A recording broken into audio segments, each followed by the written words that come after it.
Representative Byron, Here. Representative Locke, Present. Representative Northrup. Here. Representative Oakley. Here. Representative Storer. Excused. Representative Strock. Here. Representative Zwanitzer. Here. Chairman Harshman. Here. Thank you. Okay, very good. We have 7 little bills to get through on our last day before crossover. So we're going to work efficiently and quickly. Appreciate the committee. This committee's been getting up early all session, doing some training and some video training activities with experts around the state. Appreciate the hard work of this committee the last month. And so appreciate all you being here. Most of you I see in the audience are veterans. All the conversation goes through the chair, so it's never back and forth. And if you have questions, it's what we're trying to do, the process to work through. Okay, so we have these first 2 bills. Actually, I think these first 2 bills I have to present. So I'm going to leave the chair, vice chair. Oakley's going to go from here, and here we go. Okay, I'm going to turn the mic on.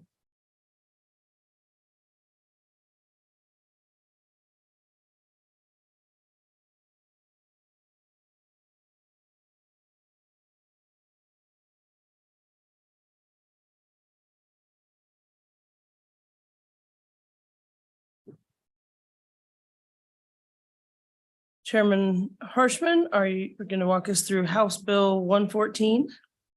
Okay, thank you, Madam Vice Chair. Okay, members, House Bill 114 is a little bill. This was a topic given to the Revenue Committee by Management Council.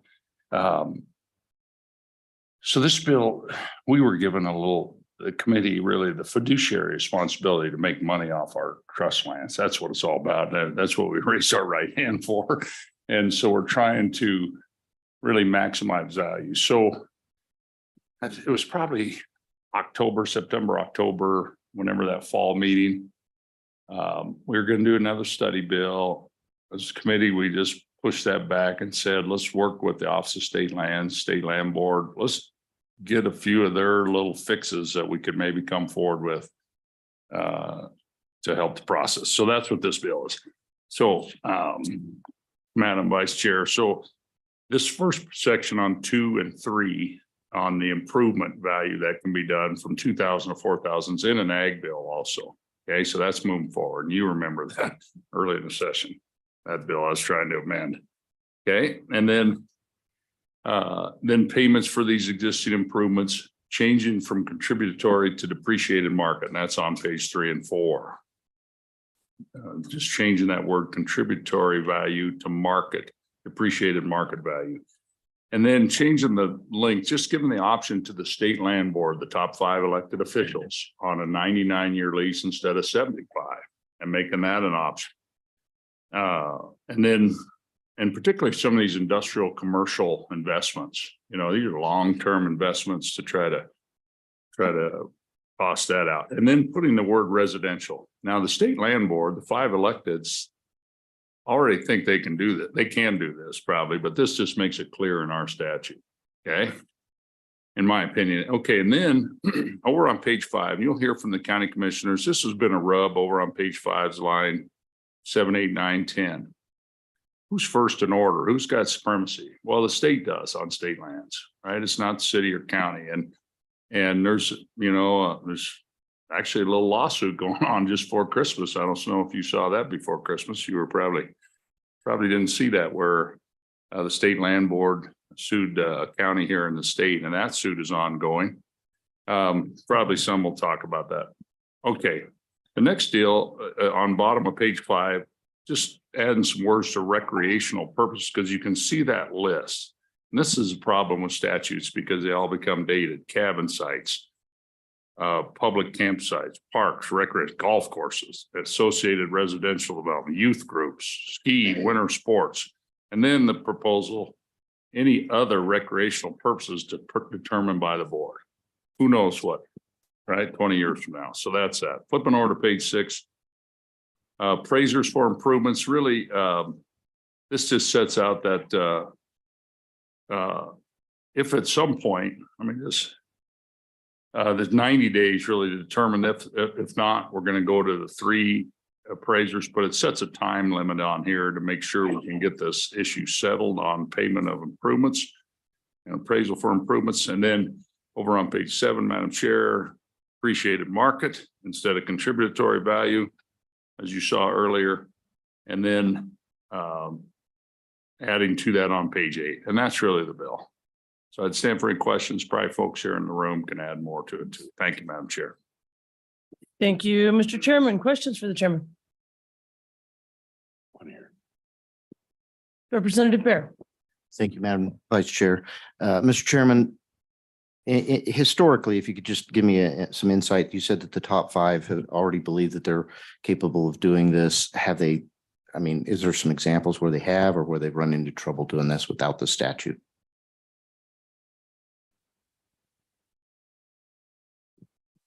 Chairman Harshman.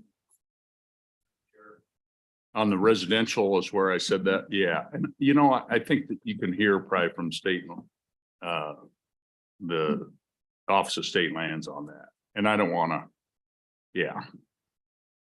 But I think they probably can do that. I mean, we've given them broad authority and I think you'll hear that. Any further questions? All right.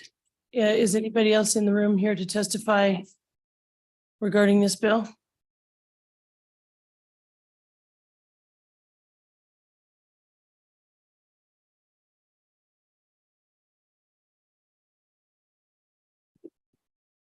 Good morning. Please state and spell your name and tell us who you're with, who you're representing, and then proceed. Thank you, Madam Chair. My name is Jason Crowder. I'm the Deputy Director for the Office of State Lands and Investments. Last name is spelled Crowder. I appreciate this time to come and testify for this bill. As the chairman mentioned, we have worked extensively over the interim and really over several years trying to hone in some of the issues that have hamstrung us as an office and the Board of Land Commissioners in furthering its development of state lands and maybe furthering the revenue generating opportunities. So we appreciate the opportunity and I'm happy to answer any questions. And I might just start with the first question presented by Representative Bear. We do believe we already have the authority to lease for residential purposes, and we do in some cases. There are some houses and some farmsteads that have come along through time, and through time, I mean back in the 1930s and 40s, that allow housing to be built in the benefit of grazing and agricultural lease, and those are still present today. We also have some cabin sites up in the mountains and adjacent to some popular recreation areas that people live in for a certain amount of time, maybe not all year. However, we are having more and more conversations about affordable housing and maybe creating housing developments on state land. And so we just want to be very clear that that is another possibility for the use of state lands, and it's the intent of the legislature to go ahead and move forward with that. So that's one of the reasons for the insertion of that language. As the chairman mentioned, the adjustment from $2,000 to $4,000 in improvements is essentially a cleanup. The last time that this portion of statute was addressed was 1997. And when you run an inflation model against $2,000, we're right at $4,000 now. And simply what this is any lessee of state lands can add an improvement to state lands up to $4,000 without seeking approval. If it goes above $4,000, then they need to seek approval from the board before they place that improvement on the land. As the chairman also mentioned, as we get into page 3, the defining how the improvement will be valued is an important one, and it's been a problem in our office for quite some time. That has historically been defined as the contributory value, and that is a very hard definition to come up with. The statute does a fine job of defining it. It says it's the value of the property after the improvements are considered. However, when we try to put that in practice on the ground, it's very difficult for our appraisers or anybody else to determine what that is. And it's very subjective on who is looking at it and who is determining that value. Is it the person who built the improvement, has a great value to them for their use of state lands? But if somebody else is coming into that scenario, maybe they don't have the same value. They don't need that improvement. So they put a lesser value on it. So what we have done working with the Wyoming Stock Growers Association is change that to more of a market value, and working with our appraisal staff, they said, let's use the term depreciated market value and let's add the definition of that term to be improvement, the value of the improvements at the time of lease or sale after the useful life of the improvement is considered.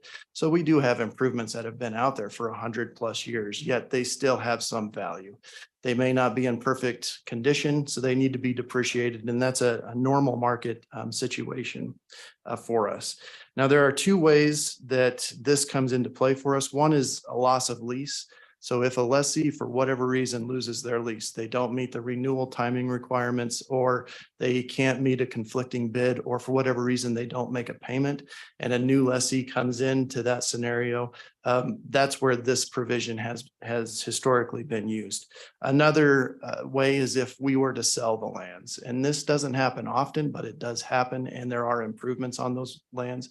Obviously, I should have stated this earlier, but all improvements on state land are owned by the lessee, not by the state. So we need to have this mechanism where a value can change hands going forward. But if we sell the land, and that's further down in the bill, we have the same definition of depreciated market value where we used to have contributory value. And again, we're changing hands, we're changing personalities, and we're changing the value that each one of those personalities may place on that improvement. So it's normalizing the bill throughout statute, or the definition of the value of these improvements throughout statute. And as the chairman mentioned, when we get into that scenario, the existing statute requires us to move directly into a scenario where a district judge would appoint 3 disinterested appraisers to determine that value. And the winner of not the winner, the cost of all of that process is split evenly among all the parties involved. That's expensive and that's very hard to do. So we ask that the proponents of the sale, or the winning individual in that sale, and the lessee work together to determine a good value for that before we move forward into the disinterested 3 appraiser process. What we'd like to do is just codify what existing practice is, getting that negotiation done and have some sideboards on it. So that's where we place the 90 days, give them an opportunity to come together. And if they can't, then we'll go to that district judge process, 3 disinterested appraiser process. The chairman also mentioned adding or increasing the length of term for commercial leases from 75 years to 99 years. We think that that will open some doors for development of state land. As he mentioned, some of the commercial opportunities that we are experiencing need some more security than 75 years will garner them. And that mostly comes in the financing and funding of a project. 99 years is close to perpetuity, and we get a lot more loans placed on projects on state land when they can say, I have a 99-year lease. We just haven't been able to accomplish that to date because the existing statute says 75. So 99 may open up some more opportunities for us. And before we get into actual development of the land, the very last page of the bill, page 8, adds a new section for improvements. And this is really probably one of the largest roadblocks we have to development of state lands. And that is all of the improvement processes that we just went through require that the improvements be sold at contributory value. And hopefully now they're sold at a depreciated market value. But we do have some scenarios. And when we talk about the affordable housing concept, those scenarios contemplate selling of that improvement at the end of the lease and not just holding it and using it for some period of time. We believe the existing statutes limit that sale or the value of that sale back to the builder of the improvements. And the insertion of subsection B here allows that improvement, if that's the purpose of the lease, to be sold at a market value. And it also gives a definition of that market value. That way, our lands can be utilized for developmental purposes with the idea of possibly selling to another individual down the road. it's important to note that the scope of use for this provision is broad. When we're talking to communities who are really impacted by affordable housing, they don't own the land right now. They don't have the ability to impact how some of the development is occurring in their communities. And if they don't own the land, then they can't really stop a developer from getting market rates and continuing to elevate the prices for housing. So this is just an attempt and an opening of the door that if we can help a local community, perhaps we can acquire a piece of property. They are the lessee, and some of the terms of the lease may cap the market rates the housing can be sold, may cap the type of material or the size of the house that's going to be built, but gives them the opportunity to create an affordable housing scenario on state land. And this could be land that the board doesn't currently own, but may own in the future. And it could happen on existing state land as well. So it's really just kind of opening that door for development of some kind if a community can take advantage of that, or if a developer can take advantage of that going forward, and would obviously increase revenue streams back to the state. Going back to how development can occur on state lands, as the chairman mentioned, this has been a little bit of a conflict through time, and it's reaching a much higher pitch here lately with some of the development efforts that we've had across the state. And it's really a lack of clarity to developers when they look at our rules and when they look at statute. So when we address this issue, we found very good statutes on how to build private buildings on private lands. And the counties have done a great job of instituting local regulations on how to do that in a good and safe way.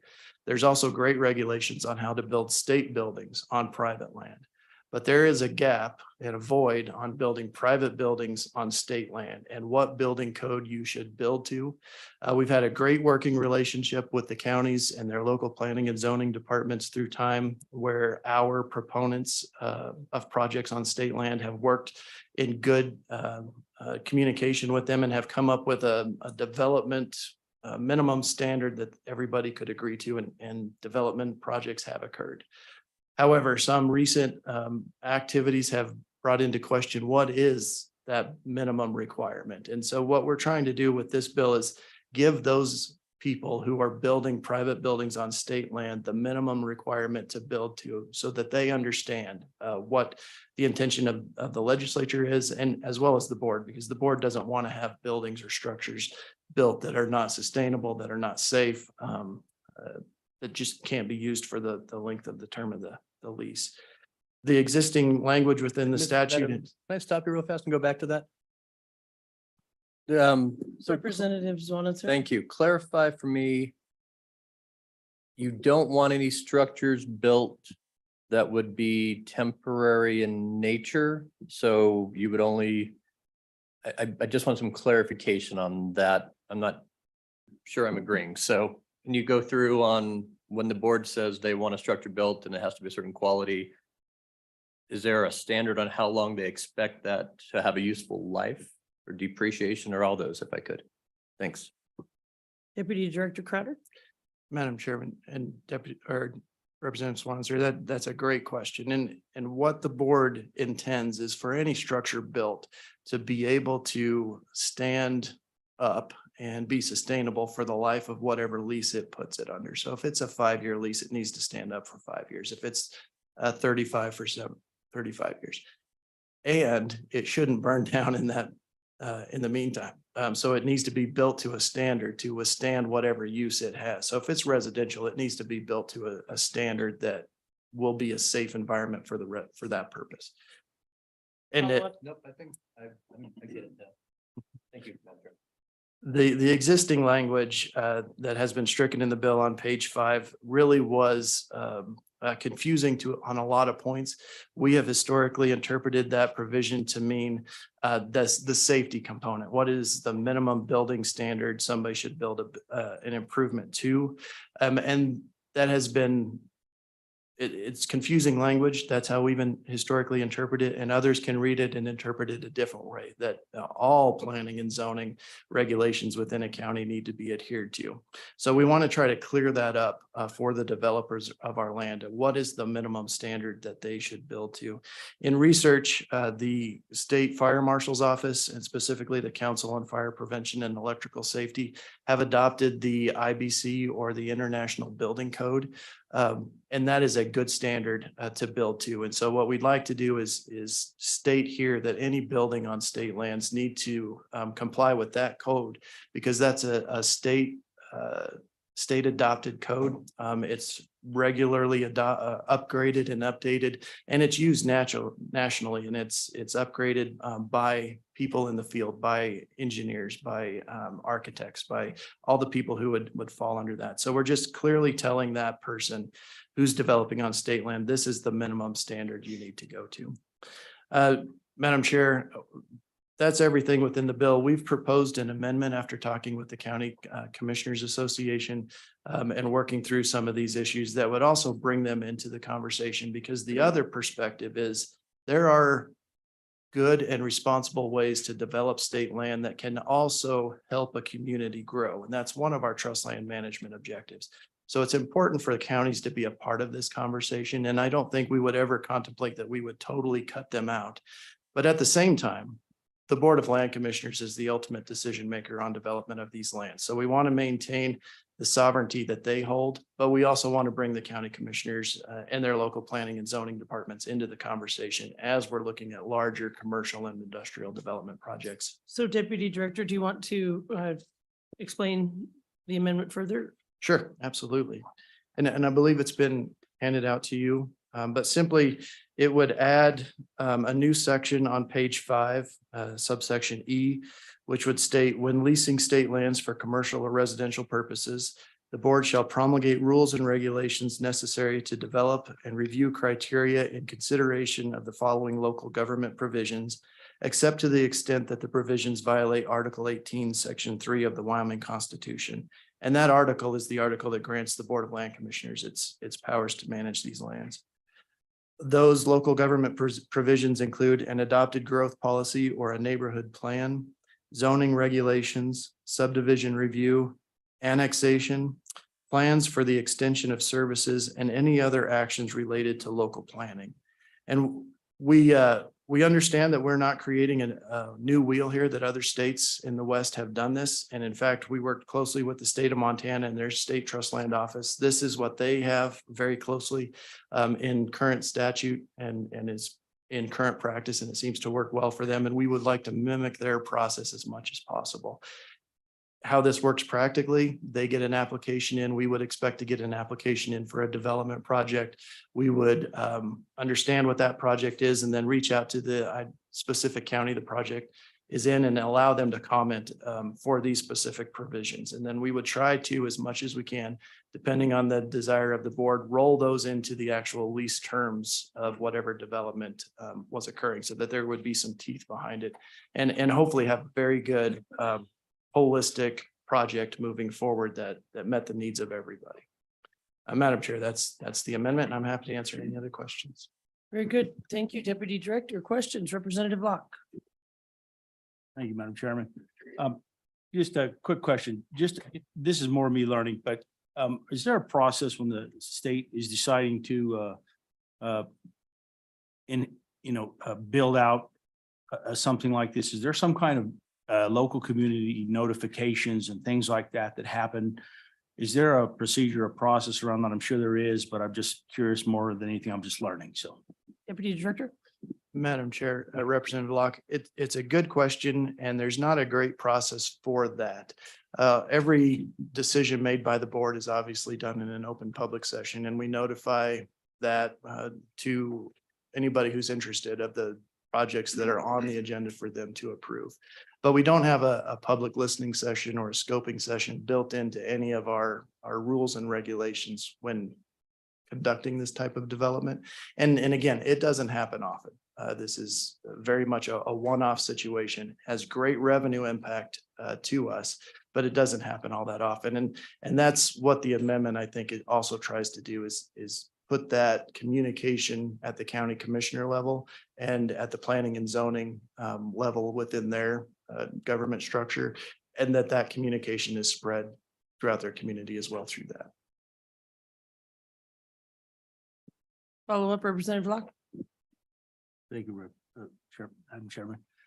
So this amendment theoretically would be somewhat of a beginning of that type of notification. This would start with the county, but at some point, an enhancement to the public communication may be advantageous.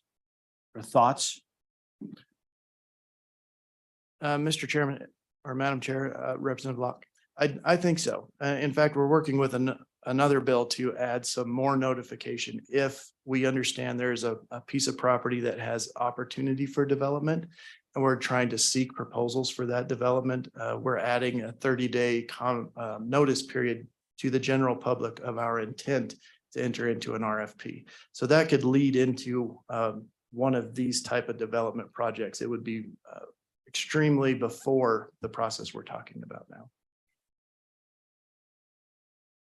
Thank you, Deputy Director. Further questions for Representative Byron? Thank you, Madam Chair, and thank you, Deputy Director Crowder. On 36.5.114, I certainly appreciate some of the new language that's been put into this bill. Can you walk me through a little bit? You know, it says that there's going to be provisions requiring compliance. How would the compliance be executed with how large our state is? You know, I'm guessing that some of this fire related stuff and electrical safety stuff would probably come from the state fire marshal. And given our size of our state that we're all aware of, seems like that could be an issue, travel time, expenses. So I just, if you have a plan for that, I'd love to know more about it. Deputy Director? Madam Chair, Representative Byron, the way it works now is to meet these standards, you have to get a permit from that regulatory body. I mean, it's not just the fire marshal's office. We have other regulatory bodies in the state that lessees of state land have to get permits through it, OGCC, DEQ, to name a few. And so that's how we would ensure compliance, is that we're putting a requirement within the lease that they have to comply with whatever standards are specific to their project. Once they get the permit, it's the regulatory body's responsibility to ensure that compliance is held against that permit. Follow up? Yeah, thank you. Quick follow-up. Byron? Madam Chairwoman, I guess then, is there a reason we don't have more language in here specific to the DEQ? Or is that going to be project specific? Deputy Director? Madam Chair, Representative Byron, it's certainly project specific. Not every project requires a DEQ permit. Not every project requires a fire marshal's permit or some compliance with the building and planning department within the county. Very good. Further questions? Representative Store? Thank you, Madam Chairman. Thank you, Deputy Director Crowder. So first off, just point of clarification, it's my understanding that HB 16 is another bill that's running through the process that actually mirrors many of the provisions that are in this bill. Is that correct? Deputy Director? Madam Chair, Representative Store, that's correct. The places where it mirrors is the change from $2,000 to $4,000 per improvement and the definition of the value, how to value that improvement. So we worked with the House Agriculture Committee to put in the depreciated market value definition as well.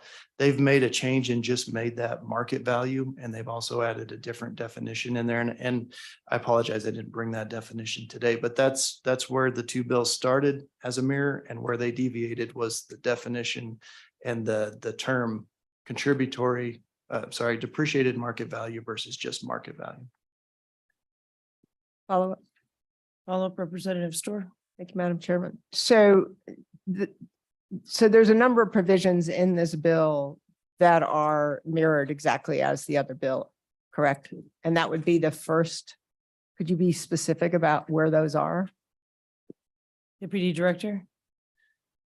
Madam Chair, Representative Store, yes, I believe starting on page 2, the whole of page 2 through page 3, line 11 is the mirror, and then the rest of page 3 is existing statute, and page 4 is where we strike start striking contributory value and replacing of a depreciated market, and that's where they just left it at market. Madam Chair, Representative Storer, it's also important to note that that's where that bill stopped. And I'm not sure if they also brought in 369105 because that's where we sell a piece of land. Apologize, 369103. They just contemplated losing a lease and how the improvements would be valued in that scenario, not if the lands were sold. All right, thank you. Another follow-up. Follow-up, Representative Storer. Thank you, Madam Chairman. Deputy Director Crowder. So it's my understanding that the current lessees that are operating on what is known as 390 parcel in Teton County, in one case, they hired an unlicensed electrician to do their electrical work. Is that correct? Deputy Director. Madam Chair, Representative Storer, I'm not sure who they hired to do their work. Follow up. Representative Storer. Thank you, Madam Chairwoman.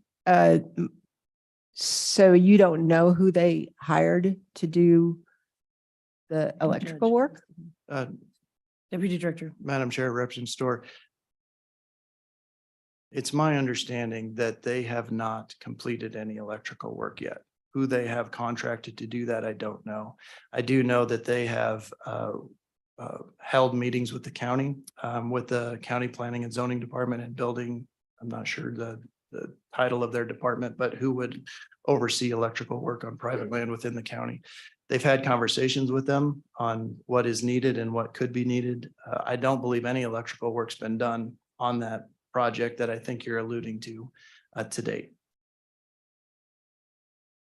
Follow up. Yes, I just, I want to say we really are watching our time here. So Representative Storer. Thank you. One last question. So does the lease require them to use a licensed electrician to do the work? Deputy Director. Madam Chair, Representative Storer, what they have is a temporary use permit. And what the permit says in general, without having it in front of me, is that they need to comply with all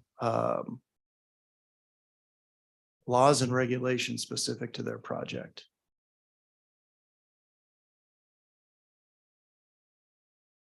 And beyond that, I don't have the ability to understand if that means a licensed electrician or not. Thank you. All right, any further questions? Thank you, Deputy Director. Is there anybody else in the room that is here to testify on House Bill 114?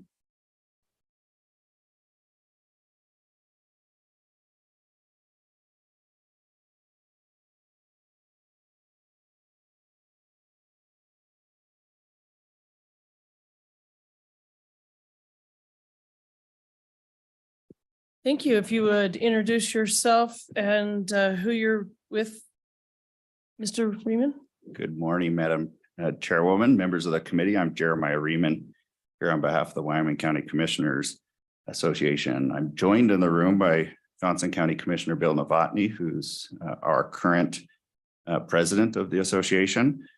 Online, and two individuals that would like to provide comment are Park County Commissioner Dossie Overfield and Sheridan County Commissioner Christy Haswell. I'll start off by saying that there's much in this legislation that we have no concern about, so I won't be pointing to that. There is one provision of the bill that we certainly support, and that's the add of residential to the statutes. We all know that we have a housing shortage in the state, and using state lands to help us address that issue is certainly important. Madam Chairwoman, members, we, however, do oppose the strike of the language on page 5, lines 7 through 8, which would remove the applicability of land use planning and zoning laws. I'll start the conversation about that by saying that all counties, every single county has some form of planning and or zoning in this state. Now, they all vary, and that's appropriate, for local communities to design what that looks like. I'll also say that county commissioners, one of their base responsibilities that you have given them is the health, safety, morals, and general welfare of the county, and they take that very serious. I want to just point to the strike there then inserts that the state would require compliance with all of its regulatory agencies. I'm not going to get into that. I don't know entirely what that means, what the extent of that is, but let me point to a few things that counties may or may not have as part of their land use planning or zoning laws that I know the state has no authority and control over. That includes fire protection, emergency medical services, water and sewer services, public roads, development density, stormwater drainage, utilities both above and below ground, waste water disposal, floodplain requirements, building standards, setbacks, fencing, broadband and wireless communication. I could go on if you'd like, but there's much that is part of the consideration. Some counties have to draw in consideration of snow loads on buildings, which the state has no current requirements around, or maybe bear boxes. So all of those are important considerations that come out through the local land use process. One of the things that frustrates us in this process is that just recently the state came to me and said, Jeremiah, we don't have any authority over subdivision regulation. And we've got these migration corridor issues. We've got sage grouse issues. We'd really like for you to adopt regulations at the local level that consider those things so that as housing developments come up, you might consider them. But at the same time, the state is saying we're going to take this language out of statute because we don't believe when we do those developments that we should have to require compliance with those, or at least we get to pick and choose what we comply with. That really rubs us a little bit. Madam Chairwoman, I've passed out a proposed amendment with a couple of options.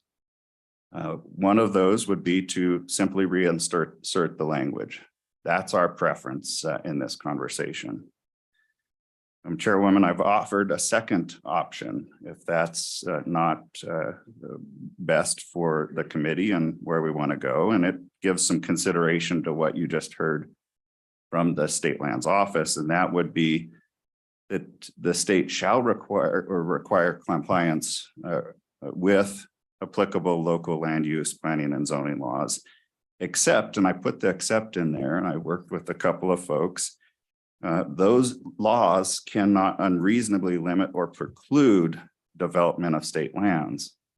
The idea that I'm working with there is that I agree that it's not appropriate that our local land use plans be designed in a way that we preclude development on those lands, or that perhaps we say they should be the county's open space. That's not appropriate. They should be able to be developed, but they should conform with subdivision requirements at the local level so that all of those considerations that I mentioned earlier are in place. Madam Chairwoman, I do want to close. I know you've been presented another amendment. Here's my reaction to it, and I've had this for a while to consider, and I have tried to work with the department on alternative language. But the first thing, I presented this amendment to several attorneys, and all of them have said, what does this say? What does it really require? And I can't answer that question. The second thing that I have to say is that it's only specific to commercial or residential purposes.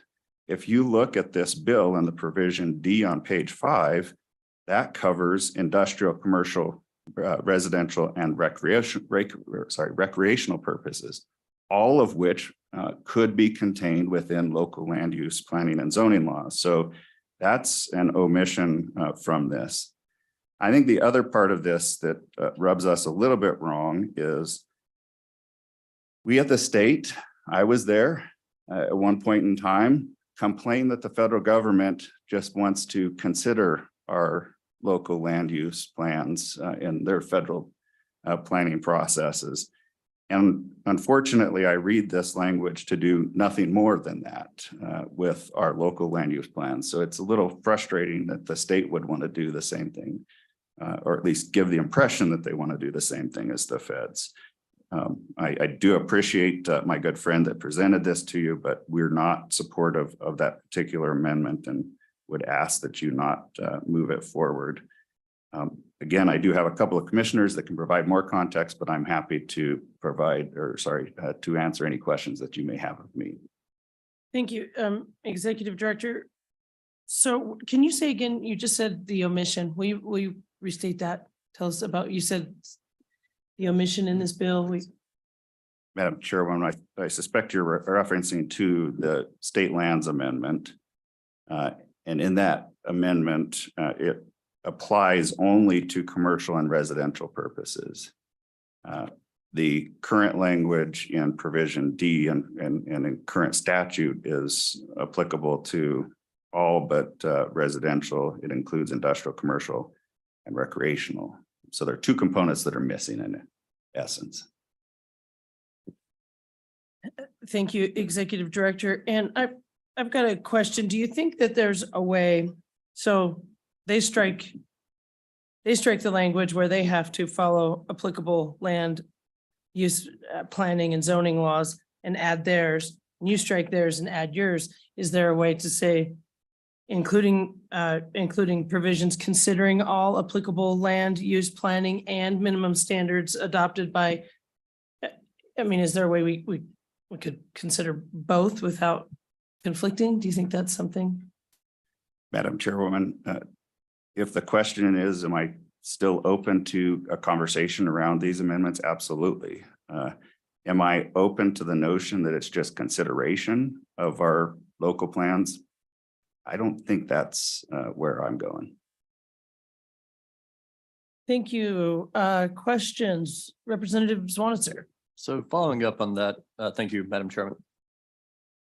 Maybe it's more philosophical, but counties are an extension of the state.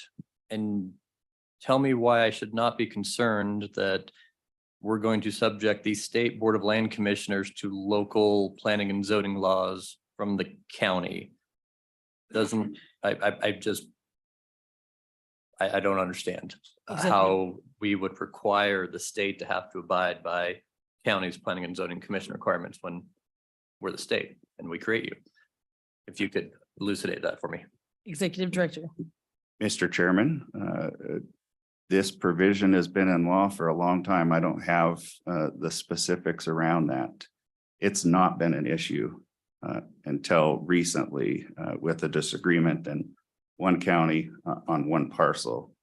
I'm not going to get into the specifics of that, but at the end of the day, you have delegated to us a responsibility for the health, safety, morals, and general welfare of the community. And part of that is subdivision planning and consideration of these things. It's appropriate from my perspective that communities, counties are considering the developments that are going to happen adjacent to their communities. If the state wants to develop a refinery on a particular state land in the middle of a municipality or perhaps on the edge of the municipality, it seems appropriate that there would be some consideration, some compliance more appropriately with what has already been a local process to develop those planning and zoning laws. Further questions for the Executive Director? All right, thank you. And so further testimony on House Bill 114, Commissioner?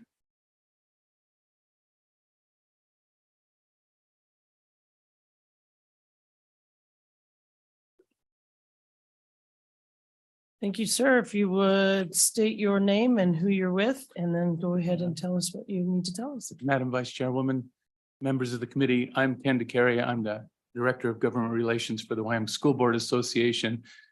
And I want to back up a little bit on this bill because what I really want to address is not all state lands, but I want to address school trust lands. School trust lands are about 86% of the lands that the State Land Office oversees. School trust lands were given to the state of Wyoming at the act of admission with one purpose, and that purpose was to fund K-12 education, to raise revenue. There is no purpose number two. And so when I hear a lot of these conversations, I get a little uneasy because people want to tell, they want to say how they want these lands used, but they don't want to pay for how they use these lands. And so everybody's got an idea that they should have unlimited, unfettered access to these lands when that's not the case. If you had a private trust, I would suggest you'd probably freak out if people were saying, well, wait a minute, you can't do that in your trust. We're going to tell you, you have to do these things first before you can do that in your trust. There is a trust obligation on these lands to raise this revenue. And with that, Madam Vice Chairwoman, I would be supportive of this bill because I think this is one of the looks that I've seen where somebody is actually taking a look at how do we increase the ability to generate revenue off these lands. There is an organization, Advocates for School Trust Lands, and primarily in the Western United States, but their big point is to do that. And some states do an exceptionally good job of managing these. They put subdivisions on school trust lands. They put storage units on there. Sometimes they sell the land. I'm not suggesting that we do any of those things, but I'm saying maybe we should look at ways of maximizing revenue off of these pieces of property for the purpose that they were given to the state of Wyoming in the first place, and that is to fund K-12 education. Madam Chairman, I guess why I speak is there's really is nobody to speak for the beneficiaries. And so I guess I've kind of decided that, somebody has to stand up and talk about the beneficiaries because they get lost in this. We know who the trustees are, but we often forget who the beneficiaries are. And again, members of the committee, I'm only talking about the school trust lands. I mean, there are other state lands and those would be, won't have the same kind of restrictions on them as these lands. And with that, Madam Vice Chairwoman, I'd be happy to answer any questions. Thank you. Director, any questions for the director? Representative Storr. Thank you, Madam Chairwoman. Thank you, Mr. DeCaria. I just want to clarify that within your thoughts about, I do have a long history of also thinking about the beneficiaries of the trust. I think the question we have before us is how can we best maximize value on state trust lands, on school lands? And where the rubber seems to be hitting the road is related to working together with local officials to make sure that property values are maximized, or property values are essentially recognized and developed in such a way that works with current local land use and regulations. I don't see those things as necessarily not working together. Would you agree with that statement? Director? Madam Vice Chairwoman, Representative, most of the time, no. But there are times when I think that people get into these conversations and they want to, just obstruct anybody moving forward on these. I've seen a few times in the past, several years, where they tried to do exchanges. And I heard a lot of testimony of people coming in and saying, we've been using that land for access for years, although they had negotiated an easement across that. But I never heard one of those people ever say, well, we're willing to pay for the right to do that. And so I think at some point that has to be part of the conversation is, meeting some of these obligations, I think is okay. And I think this bill talks about, protecting, some of those regulations. But again, I think that there's a point where you get a certain amount of regulations that can impede, maybe getting the maximum value out of these lands. Thank you. Any further questions? Thank you, Director Carey. Thank you. I know that there were two people online. I do want to say, this is a huge, important topic, and a controversial one. It is to some people, it is 7:52. I would like to, if possible, have this wrapped up by 8 o'clock. So if they could, we have all of these bills and this is our last day in this committee. So if they would like to, do we have hands raised that they would like to testify? Okay, if they could please keep their comments to 2 to 3 minutes at most. And so who do we have? Madam Chair, I'm admitting Darcy Overfield and Christy Haswell. Thank you, commissioners. Can you hear us? Can you see us? Good morning. If you would tell us your name and who you were with and then proceed, please. Yes, thank you, Madam Chairwoman Oakley and Revenue Committee members. My name is Christy Haswell, and I'm a county commissioner in Sheridan County. I appreciate your time this morning. I'll be brief. Our main concern with the bill, as you know, is the loss of local control. Our county land use plan was completed in 2020, and we had a robust public involvement process while developing that plan. We want to maintain the integrity of that plan and the trust of our constituents as a part of that process when they saw that input in the final product. Most state lands are located away from our focused development areas, so our main concern is with industrial and commercial development. Historically, the state has yielded to Sheridan County zoning rules for cell towers and quarries, for example, and that's worked really well. And I'm sure Deputy Director Crowder could give you additional examples. In a state that espouses less big government and more local control, this bill as it's written would run counter to that. And I appreciate the cleanup that's also happening there. We can't do our best and most responsible work for constituents if the state can come in and approve any of these uses on state land without county input and alignment with our comprehensive plan. And with my Wyoming Wildlife and Natural Resource Trust hat on, I'm also concerned with wildlife habitat fragmentation. I would respectfully ask you incorporate the amendment that Executive Director Riemann has shared. Thank you. Thank you, Commissioner. Any questions for the Commissioner? It's good to see you, Commissioner, and I see another Commissioner on. If you would state your name, tell us who you're with, and proceed with your testimony. Morning. Thank you, Madam Chairman. I'm Darcy Overfield with the Park County Commission. And I would like to comment again on section 36.5.114D, pages 5, lines 7 through 10, in relation to county regulations and zoning. As a commissioner over the last 4 years, we've worked on the process of completing our National Resource Plan to allow our county to have a seat at the table when our federal partners want to change or add a use on federal lands in our county, and we appreciate that process. Over the past year, we've been updating our land use plan that allows our citizens to have a say in what is important to them as the lands in our county are developed or used. I believe the state should be responsive to such plans and work with the counties for any use or development on state land within these counties. I understand that the state agencies have standards on electrical and water and septic, but our land use plans go a little deeper than that, as Director Riemann has stated, and deal with such things as floodplain issues, traffic patterns, irrigation districts, and compatibility with neighborhood uses. I believe our citizens should have that opportunity to work through the plan, and the state should not be held to any lesser standard than our citizens. Just want to thank you again for allowing me to speak on the bill, and I hope you will approve Director Riemann's amendment to this bill that allows counties to have a seat at the table for land use. Thank you very much, and I'd answer any questions.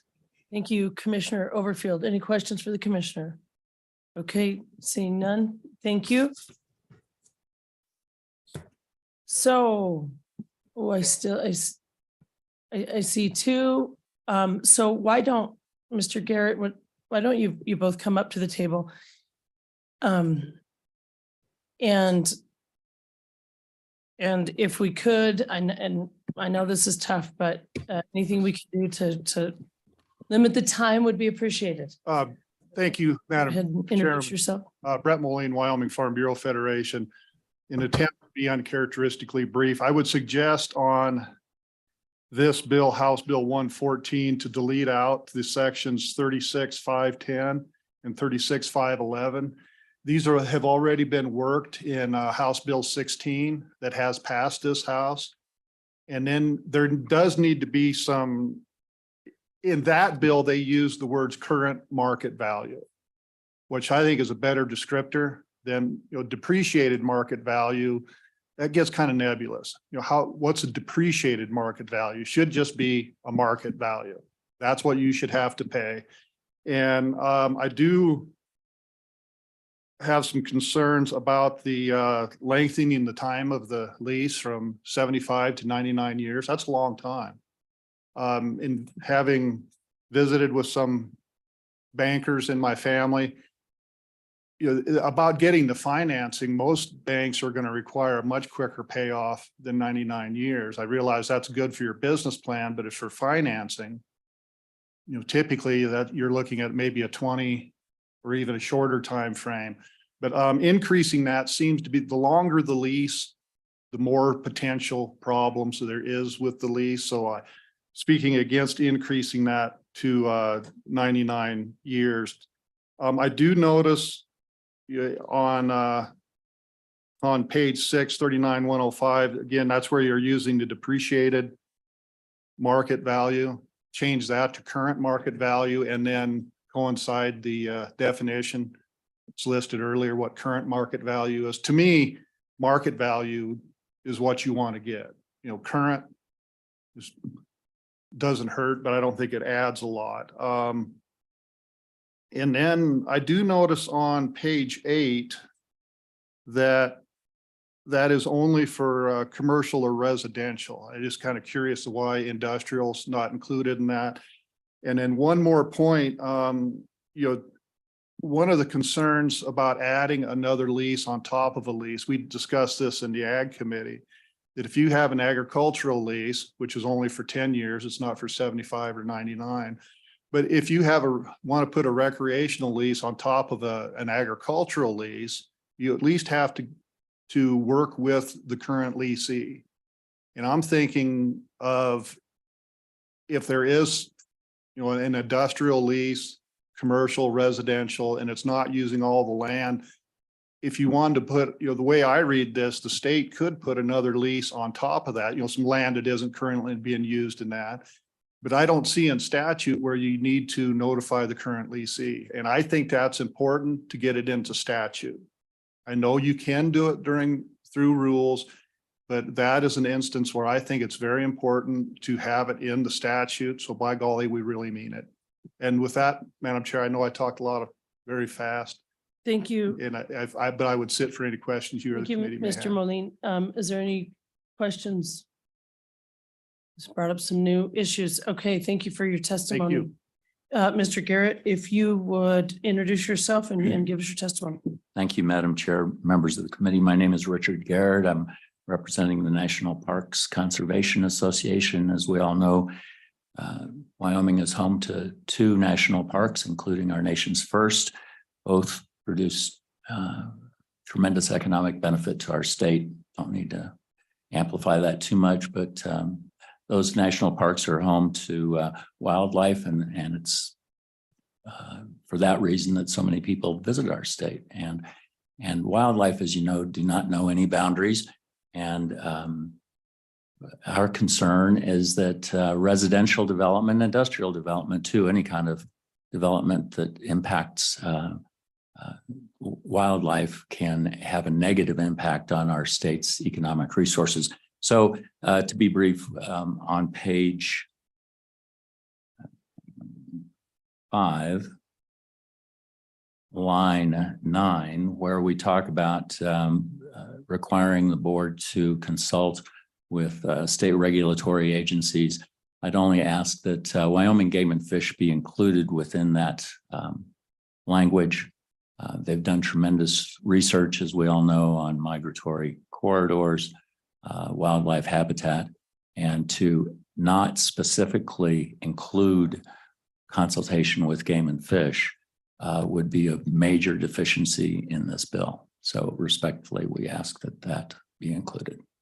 Great. Thank you, Mr. Garrett. Questions for Mr. Garrett? Thank you. Thank you for your testimony. I think at this point, we'll close public comment. Move the bill. Second. Bill has been moved and seconded. Discussion? Amendments?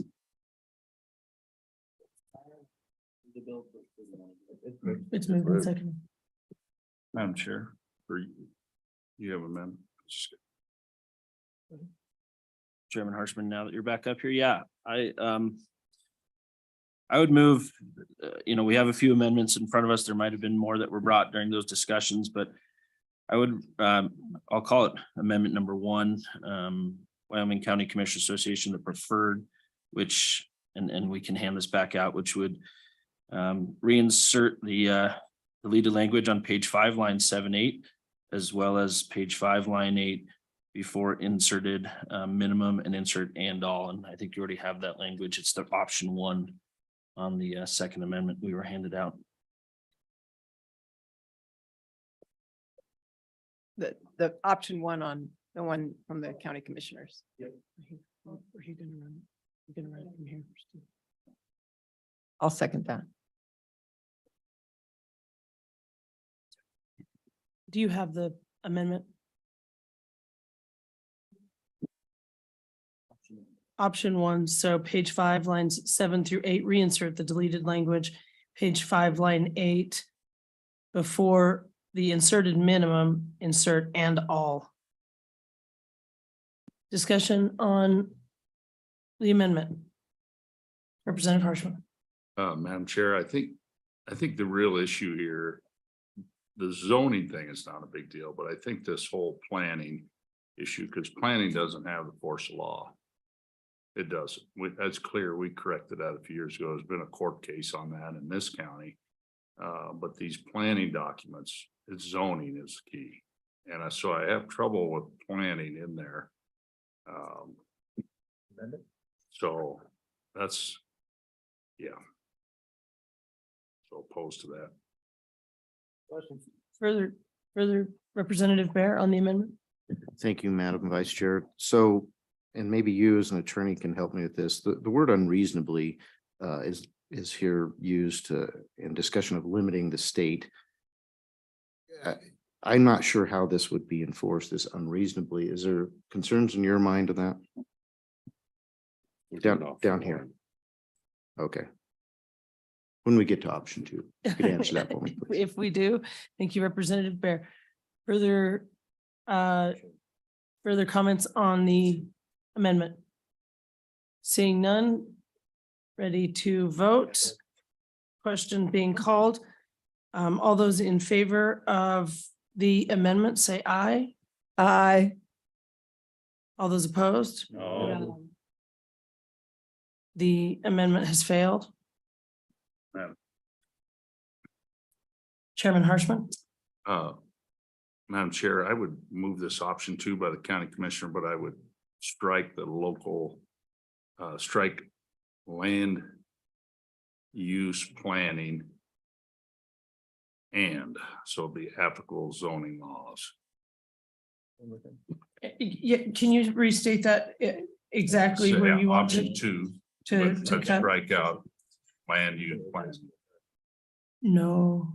Planning and land use planning. Yeah, that's, Okay, so did you get the amendment? And so. Second. Yeah, moved and seconded, got that, sorry. And questions on this amendment?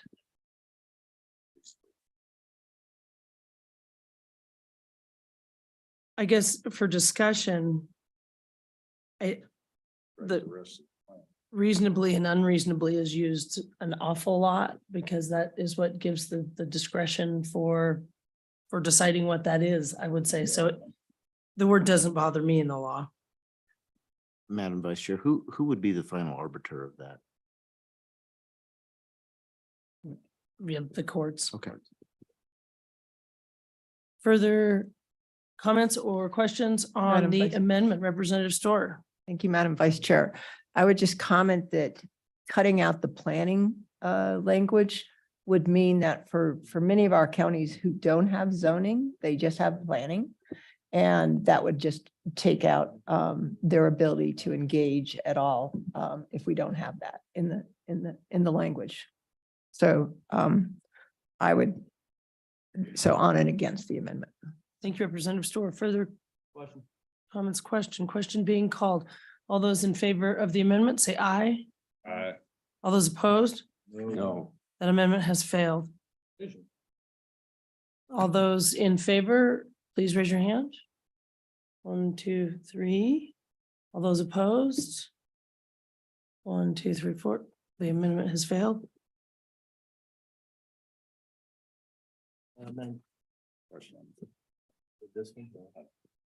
Further amendments? Seeing none, back on the. Okay. Question having been called, if the, what do you, how do you say it? Marilyn, will you call the roll?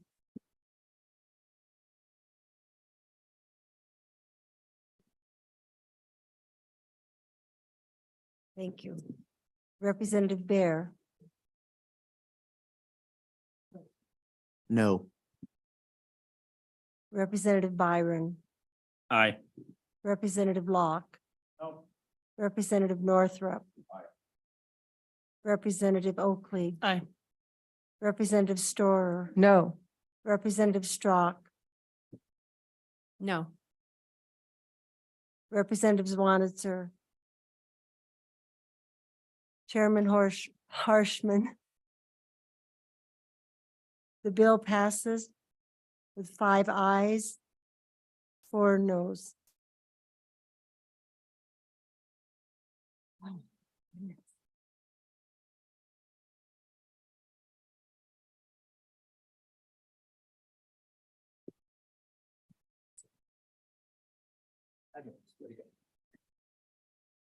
So House Bill 170, pointing out that it is 8:10. That took an hour and 10 minutes.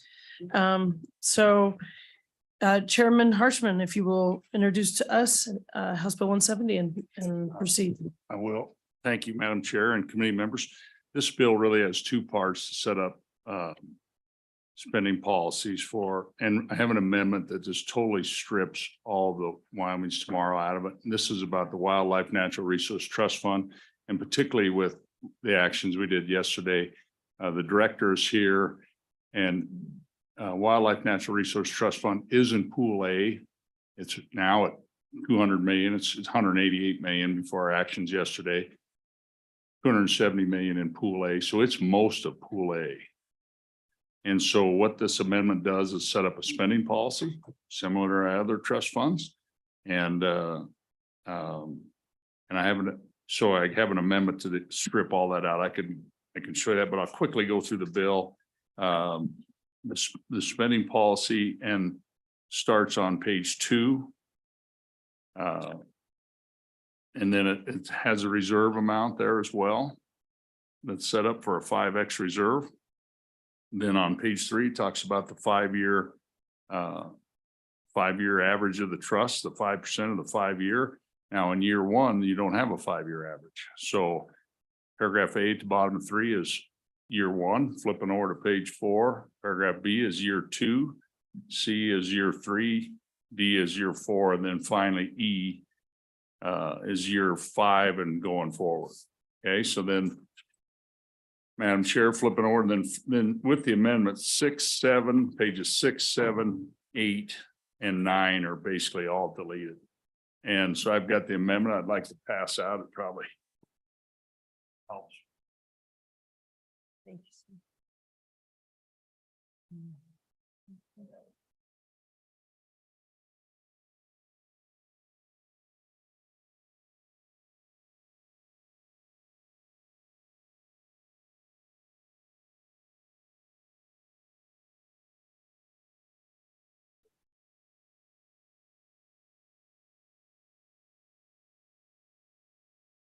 So, Madam Chair, and so that amendment I passed out, you can see, start at the beginning, page 1, lines, 4, 5, 6, 7, and part of 8. And modifying transfers, all that Wyoming's tomorrow language, you just draw lines through it.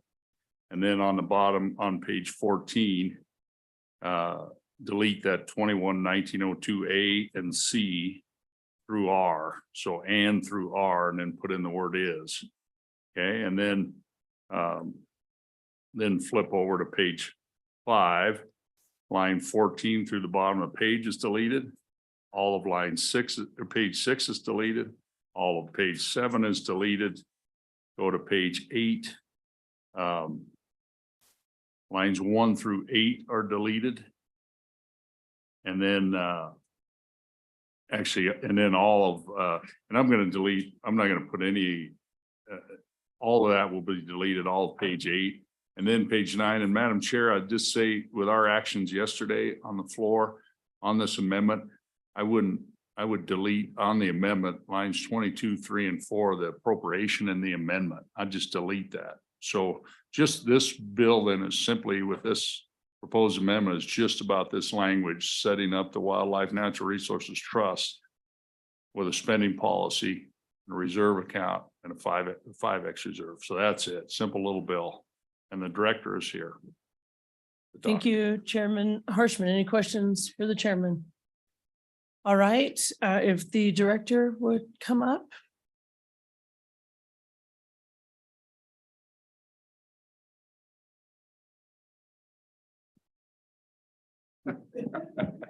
Good morning, Director. If you will introduce yourself and tell us what you would want us to know about the bill. Madam Chair, thank you. I'm Bob Budd, the Director of the Wyoming Wildlife Natural Resource Trust. I'm here to support the bill. This mirrors what we have been trying to do by action for the past several years. I know the debate yesterday when people were talking about the moving $5 million of our money into the corpus. This institutionalizes it, and it's appropriate that the legislature do that and direct that this is how it'll be managed in the future. There are very few times that we exceed that 5%, but when we do have that happen, this would set up the process to where it would tip into it and inflation proof the account. I think that's something that we've worked with the JAC now for over a decade on trying to develop that strategy, use it with other funds. So we're supportive of it. We think it's an appropriate way to manage the money. We think it gives the legislature a clear picture of how we operate, and it doesn't change what we do today. So appreciate your support, Madam Chair. Thank you, Director. Any questions for the director? Okay, perfect. That's the length that we look for. Is there anybody else in the room looking to testify on House Bill 170, right? Anybody online? Seeing none, closing public. Oh, Madam Chair, we have a number of people online. If anyone would like to testify, if they'd raise their hand. I don't see any hands up. Thank you. Okay, now I'm closing public testimony. Move the bill. Move the bill. Do I have a second? Seconded by Representative Byron. Amendments? Madam Chairman, I'd move the amendment, everything lines 1 through 18. Do I? I'm not moving 20 through 24 on that. But Does good everybody track. understand the amendment? Do you understand the amendment, Marilyn? Just lines 1 through 19 and leave. I think you want to take 20. Yeah. We don't want the 12. Any You want all? I can take all questions? of Yeah, them. I'll take all the money. Questions or comments on the amendment? Okay.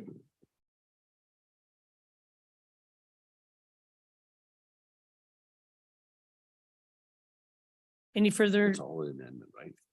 That's the question. What?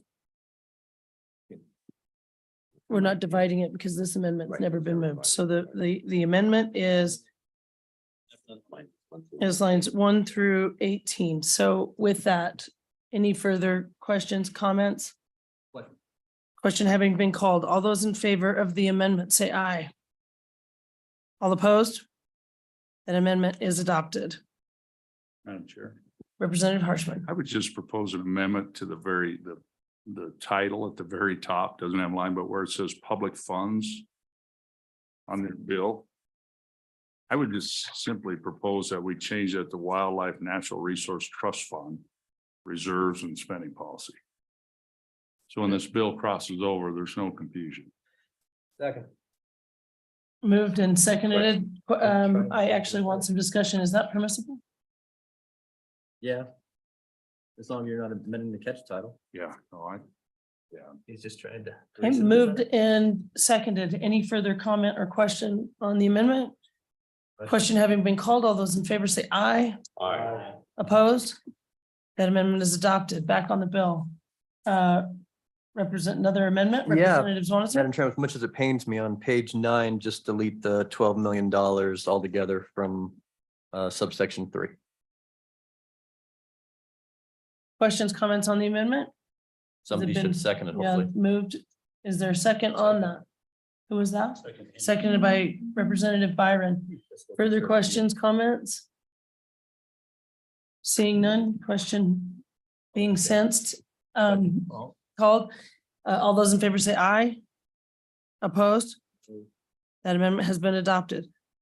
Further amendments? Back on the bill, question having been called. Marilyn, if you'll call the roll.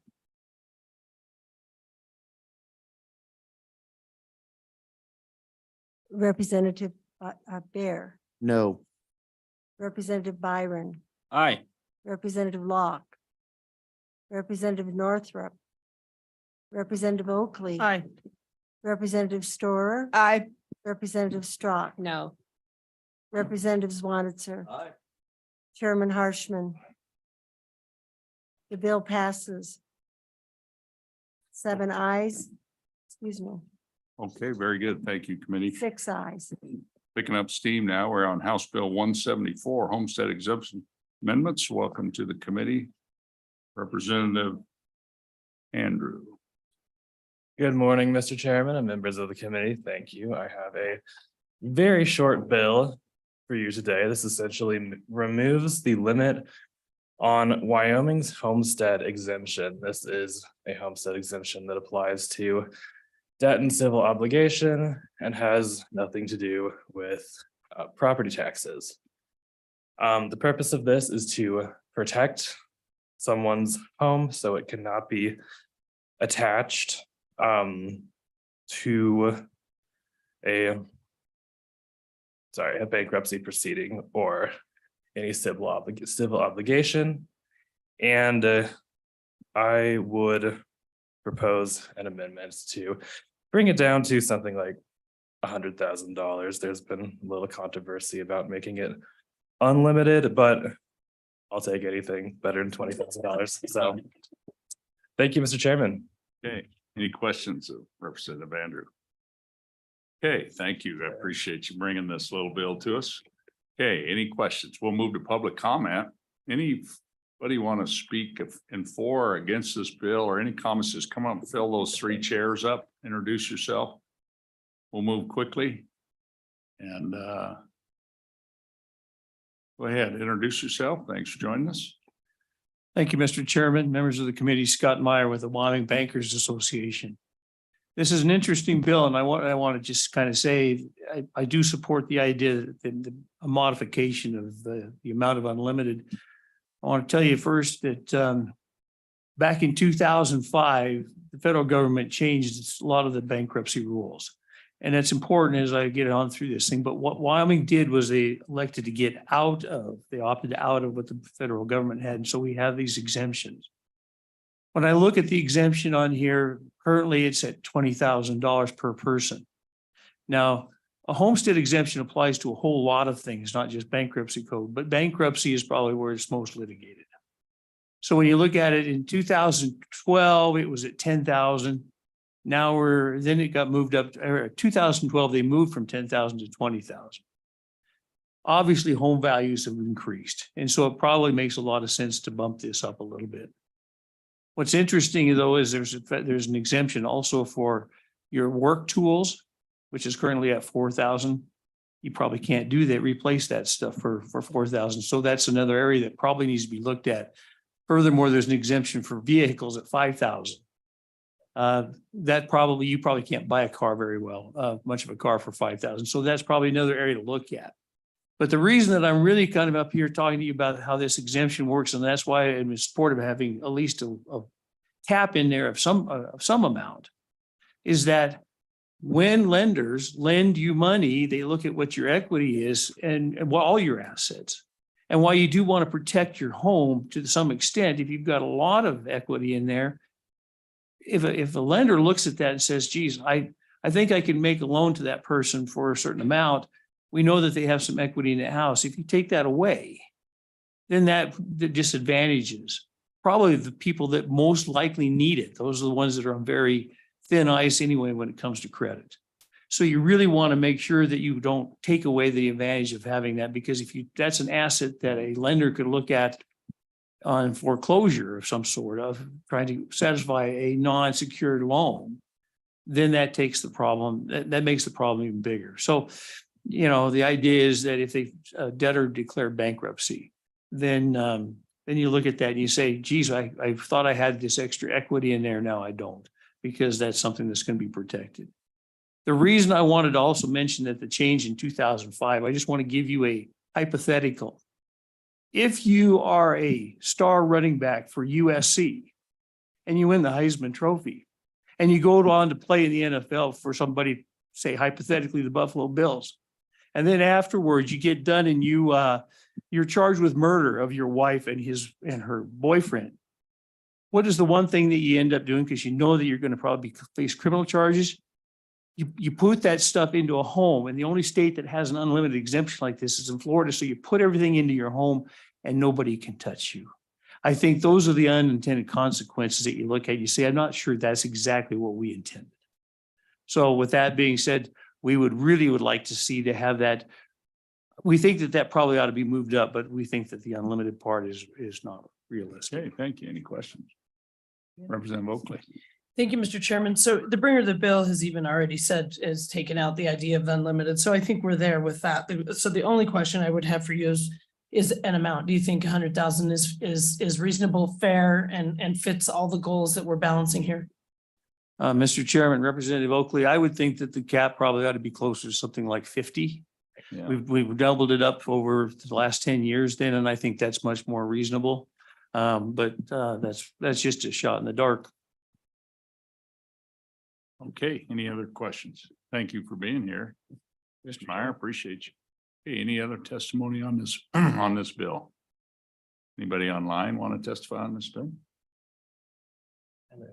Okay, Mr. Chairman, I don't see anyone on. hands raised. Yep. Okay, very good.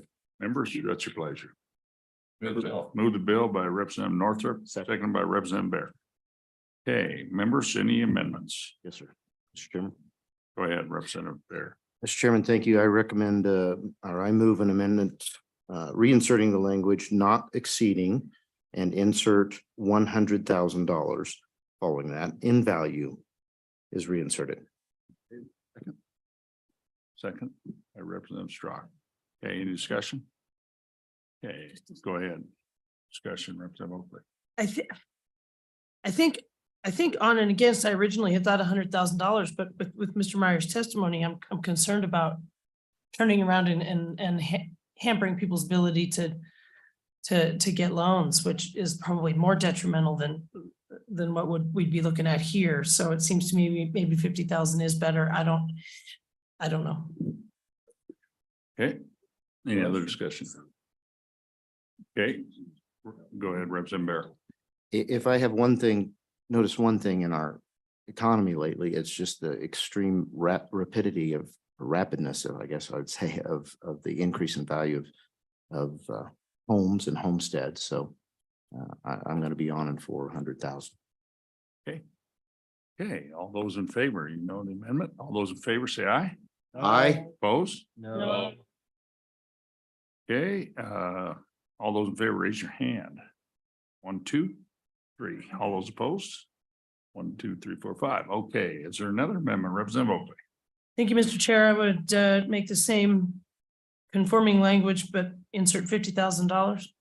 For a second? Second by Representative Northrop. Any discussion? I think we know this. Okay, all those in favor of that amendment, please say aye. Aye. Opposed? Okay, that's been adopted, 50,000. Any other amendments to the little bill? Okay, question being called. Please call the roll on House Bill 174 as amended. Representative Bear, Aye. Representative Byron, Aye. Representative Locke, Representative Northrop. Aye. Representative Oakley. Aye. Representative Storer, Aye. Representative Straw. Aye. Representative Swanitzer, Aye. Chairman Harshman. Aye. The vote passes, the bill passes. Okay, thank you. The next bill for our consideration is House Joint Resolution 2 Constitutional Amendment Proposal. And are any of the sponsors here? The good speaker? I don't see him. Okay, I'm going down the list. Crago, Northrop's here. And Senator Pappas. Okay. Yeah, I'm going to present and I'm going to do it right from here, Madam Chair. Is that okay? I'll turn it over to you. Thank you, Chairman Harshman, if you would walk us through the bill. Okay. Well, I got to thank the prime sponsor for not being here. I have a proposed amendment to it and I passed it around. Here's, if you can pass them down. I passed that one. Did you give? Okay, and did you? I sent that You got one. mine. Okay, and then we've got actually a couple amendments to this. Looks like, okay. We on, which one? Members, here's the proposed constitutional amendment really is on page 2. And you can see currently we have 3 classes of property. And we have minerals, industrial, and then all other. And this really is on line 16, Romanet 3. Now, the other part of this amendment that doesn't happen, and this is, I got an amendment to this, but if you go over to page 3, then new language, except as provided by the legislature, shall not create new properties. But then the new language says the legislature may create a subclass of residential real property for owner occupied primary residence and other subclasses of residential real property as the legislature determines. It's unlimited. I think that's a problem. So, Madam Chair, I've brought this proposed amendment, which fixes those 2 problems. And this is LSO format, but it's puts the 4% link back in that we currently have in the Constitution. So right now, you know, within industrial at 11.5, the lowest any other class could go is to, 7.5. So it keeps them linked together there, I think is an important part of our Constitution.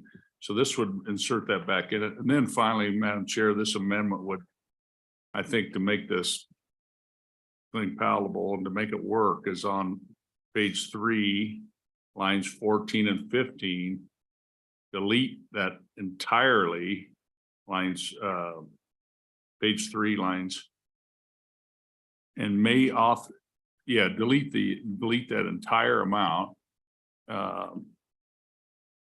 It's on page 8, or line 8 through 12 of the amendment. And may authorize exemptions that apply to primary residence or other exemptions for subclasses of residential real properties determined by law. So it would delete that lines 13 and other subclasses, and then all of 14 and all of 15. So it takes away this unlimited amount of subclasses. So really, this would limit it to 2 members. So the first limitation would be on page 2, line 16, residential real property. And then the second class that could possibly with this amendment would be the legislature may create a subclass of residential real property. And so I don't think we want the whole world of having 50 different residential subclasses. So that's the bill. That's my little proposed amendment. I think, but we'll get to that. And I think it looks like this amendment is real similar. Except it's got caps in it, but what we can, I'll let the bringer of that. But anyway, that's the little constitutional amendment to create basically a 4th class. Thank you, Chairman Harshman. Questions for Chairman Harshman? Okay, who in the room is here to testify on House Joint Resolution 2? Okay, Yeah, if, there's- I'm sorry, just, the Department of Revenue, if you'll go ahead and come up. No, you don't want to? Okay. No. Thank you, Mr. Moline. Go ahead and come up, Ms. Urbakite. The assessors. All right, we'll start with the assessors. If you would introduce yourself and proceed with your testimony. Madam Chairman, Ken Deal, Laramie County Assessor, on behalf of the Assessors Association. When we met as an association, we voted in favor of this bill. I think it's really clean and well defined. I like the amendments. I think the amendments are very good, or the proposed amendments, I should say. During the interim, the legislators wanted to do something for residential property owners as far as property tax, but their hands were tied by the Constitution. And the reason I like this bill is it gives them a little more freedom now. And it doesn't tie them down to one certain thing that they have to do, like they have to go to acquisition value or they have to put a cap on it or anything like that. It gives them a little more freedom and they're not hampered by the Constitution going forward like they were during this last session. And with that, I'll stand for any questions. Thank you, Assessor Gill. Any questions for the assessor? Seeing none. All right, who would like to go? Ladies first. Ms. Urbakite, if you will introduce yourself and tell us who you're with and proceed with your testimony. Thank you, Madam Vice Chair. Lori Urbakite with the Wyoming Realtors. And we are very much in support of this bill, and we are very much in support of the proposed amendment. This is exactly the clean fourth class of property tax amendment that we wanted to see originally. What I want to tell you, and I'll talk fast because I know you have a lot to do today. The Wyoming Realtors, in conjunction with the National Association of Realtors, had a poll done between January 3rd and January 5th this year, 2023, to visit with the Wyoming voters. And this is a poll of 500 registered voters in Wyoming to talk to them about property taxes and what they thought about a potential constitutional amendment. So what I can tell you is that fully 3/4, 75% of the voters that we polled were strongly in favor of this.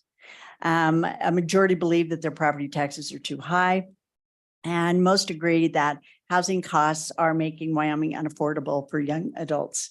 And interestingly, across all demographics, young, old, homeowners, renters, Democrats, Republicans, Independents, Libertarians, it was a vast majority on all of them, over 75%. So we believe that this is something that the citizens of Wyoming will support.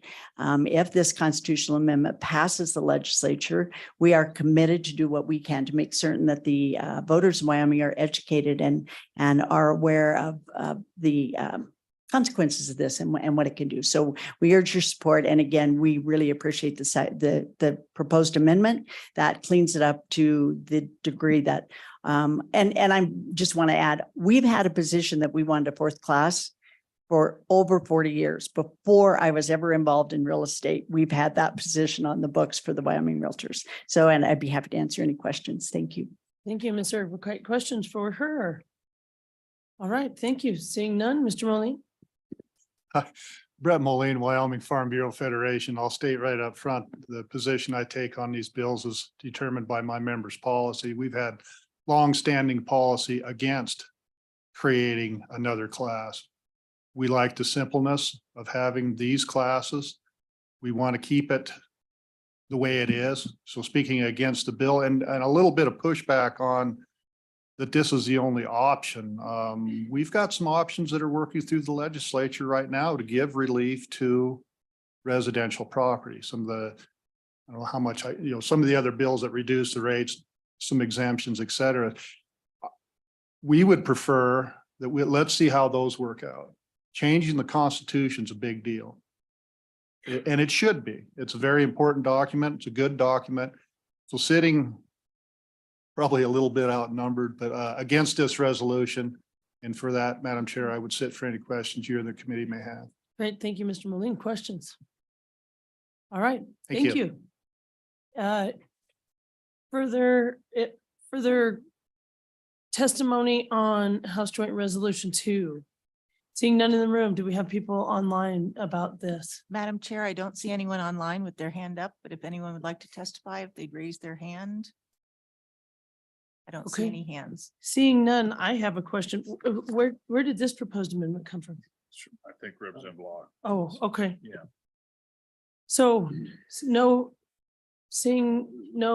nobody else that wants to testify on this, I'll close public comment. All right. Committee, what's your pleasure? Move the bill? Yeah. Second. Moved and seconded. Amendments on the bill. Representative Harshman. Madam Chair, I propose this, turn my mic on, I propose this amendment that I passed out. Would link all, I don't think we want to remove that link. That is really important to have all these classes together. It ensures stability for everyone from industrial to the homeowner to commercial. And then, so that's part of it. The other part is you don't want unlimited property, residential property. This would limit it to 2, your residential owner occupied. And then if the legislature so chooses, you know, if you own 10 houses, maybe you get a different rate. You know, Utah does this and other states where income producing properties are taxed at a different rate than the residential owner occupied. So that's the amendment. It's pretty straightforward.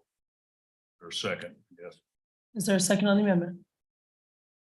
Seconded by Representative Byron. And discussion questions, Representative Swanser. Thanks, Madam Chairman. I just want to divide the amendment at line 7 to 8.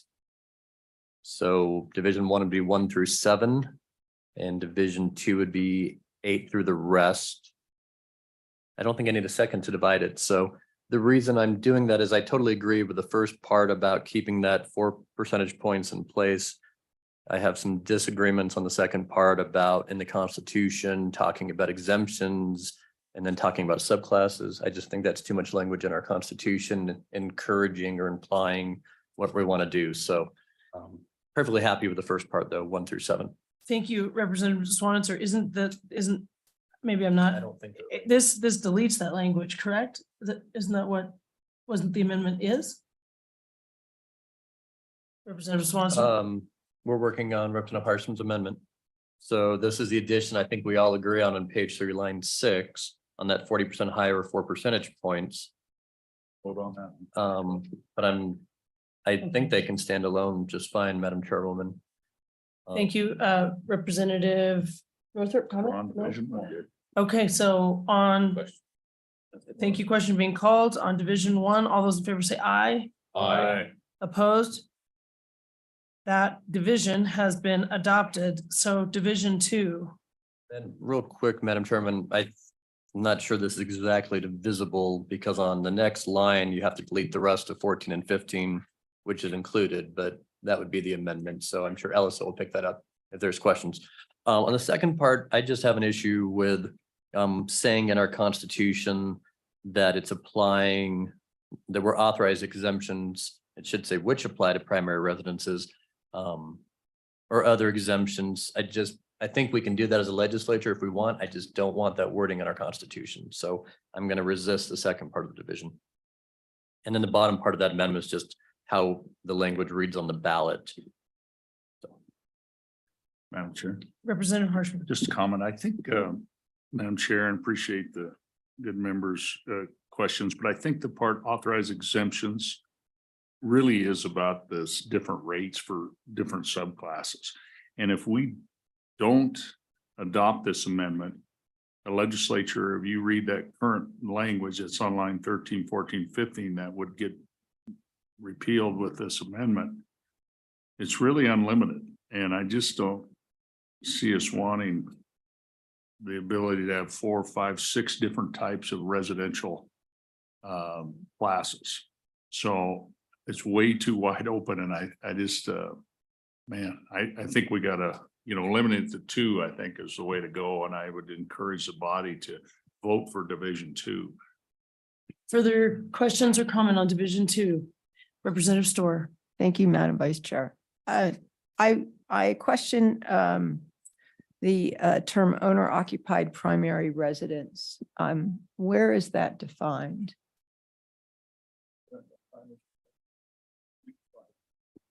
Representative Harshman?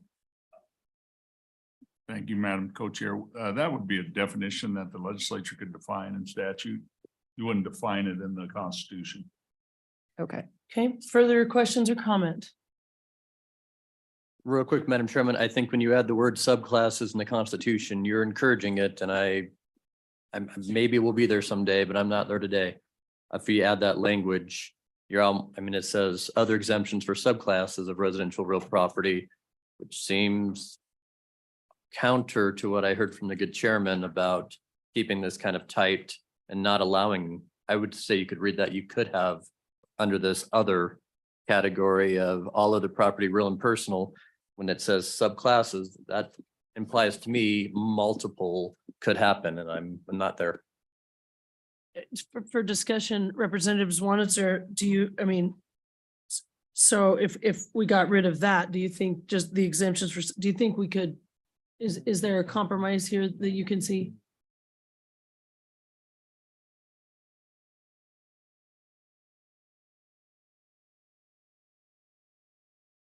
There's no wording implied.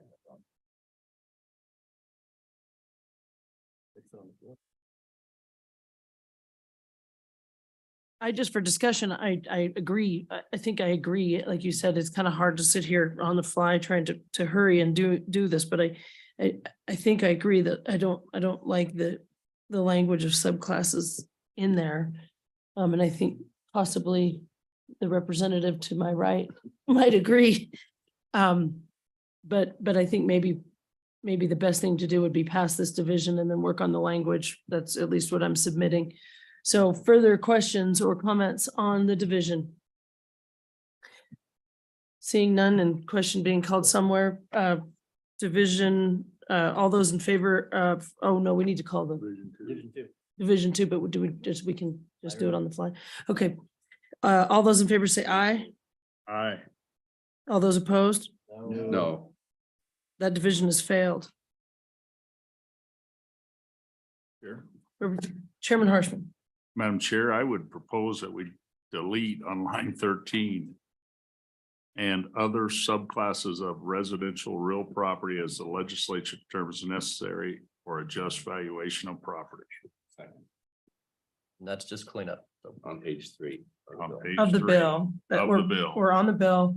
That's been moved and seconded. Discussion on the amendment. Question having been called. All those in favor say aye. Aye. Opposed? That amendment has passed. Further amendments? Representative Locke. Thank you, Madam Vice Chair. So my amendment would add, let's see here. So on page 3, line 3, after conditions, we would insert and residential real property, which may be valued at less than full value as prescribed by the legislature through the implementation of a maximum annual valuation increase. And then I believe Chairman Harshman's amendment that we passed handled my second line there, I believe. So, and then going to page 4, line 4, right after property tax assessment, or excuse me, yeah, we would actually delete everything after property tax assessments. And at that same point in line 4, we would add in, the amendment would authorize the legislature to prescribe that the value of the residential real property may be limited by the implementation of a maximum increase in annual valuation changes. The amendment would also authorize the legislature to create a subclass of residential real property for primary homeowners and to establish a tax exemption that apply to primary homeowners or other subclasses. We may want to strike that, by the way, that other subclasses, maybe we should remove that, of residential property as determined by the legislature. So Representative Locke, are you moving all of those as your amendment? correct. Yes, Madam Chair, yes. Okay, it's been moved. Second. seconded by Representative Bear. Discussion. Representative Chairman. Northrop, go ahead. Thank you. The only part that I don't like is it says maximum annual valuation and that it's always on the increase and never on a decrease. And so what happens if we get in an economic downturn and it lasts for 5 or 10 years, for example? There's no chance of. Discussion, Representative Locke, or did you want to respond? I'm not sure I know quite how to address that specific issue, so. Representative Bear. I would argue that since this is going into the Constitution, it's prescribing only on the increase side, so the decrease is still going to be handled the same way it is today. Further discussion on the proposed amendments? Question having been called, all those in favor of the proposed amendment, say aye. Aye. Opposed? No. That amendment has failed. Division? Division having been called, so if aye votes, raise your hand. And no votes, 3, more than 3, that division has failed. Back on the bill. Any further amendments? Any further discussion? Question having been called, if you would please call the roll. Representative Bear, No. Representative Byron, Aye. Representative Locke. Representative Northrop, Aye. Representative Oakley, Aye. Representative Storer, Aye. Representative Strock, No. Representative Zwanitzer. Aye. Chairman Harshman. The bill passes 6 ayes, 3 noes. Okay, very good. Next bill for our consideration is House Bill 98, property tax homeowners exemption. This is a joint revenue bill. We'll just walk through the bill together here real quickly and there is a new fiscal note was brought to me earlier this week. I've got a copy of that. A copy of an amendment. Okay, this basically would grant an exemption for the first $50,000 of fair market value. And it's on page 2, lines 5 really is the key part of the bill. For primary residents, $50,000 in value. So that'd be what? $600 a year. Okay, for this class of property. So this is basically all residential and commercial. Not to exceed 25% of the total fair market value and not more than one homeowner's exemption. So if you own 10 houses, you only get, this only applies to your residential, your one. Family that one family in the house on on line 13, and then person must have been a resident of the state for at least 5 years before they can apply for it and live at least, and that's on line 15, and then line 17. Primary residence for at least 6 months of the preceding year. Okay, and then flipping over to page 3. Talks about the application process. Page 4, the department will adopt rules. These are definitions of owner, occupied, and more language, just definitions on page 3 and 4. Okay, so it's really about the primary residence. Person has to live in it 5 years, can't exceed 25% of the value, and it's a max of 50,000. Now, the new fiscal note on a handout.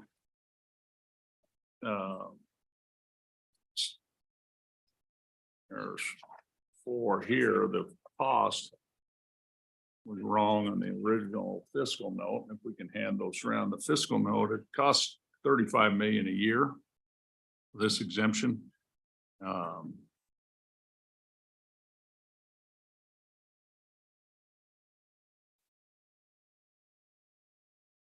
And I think that's really the bill. Are there members, any questions on the bill, on the homeowners exemption?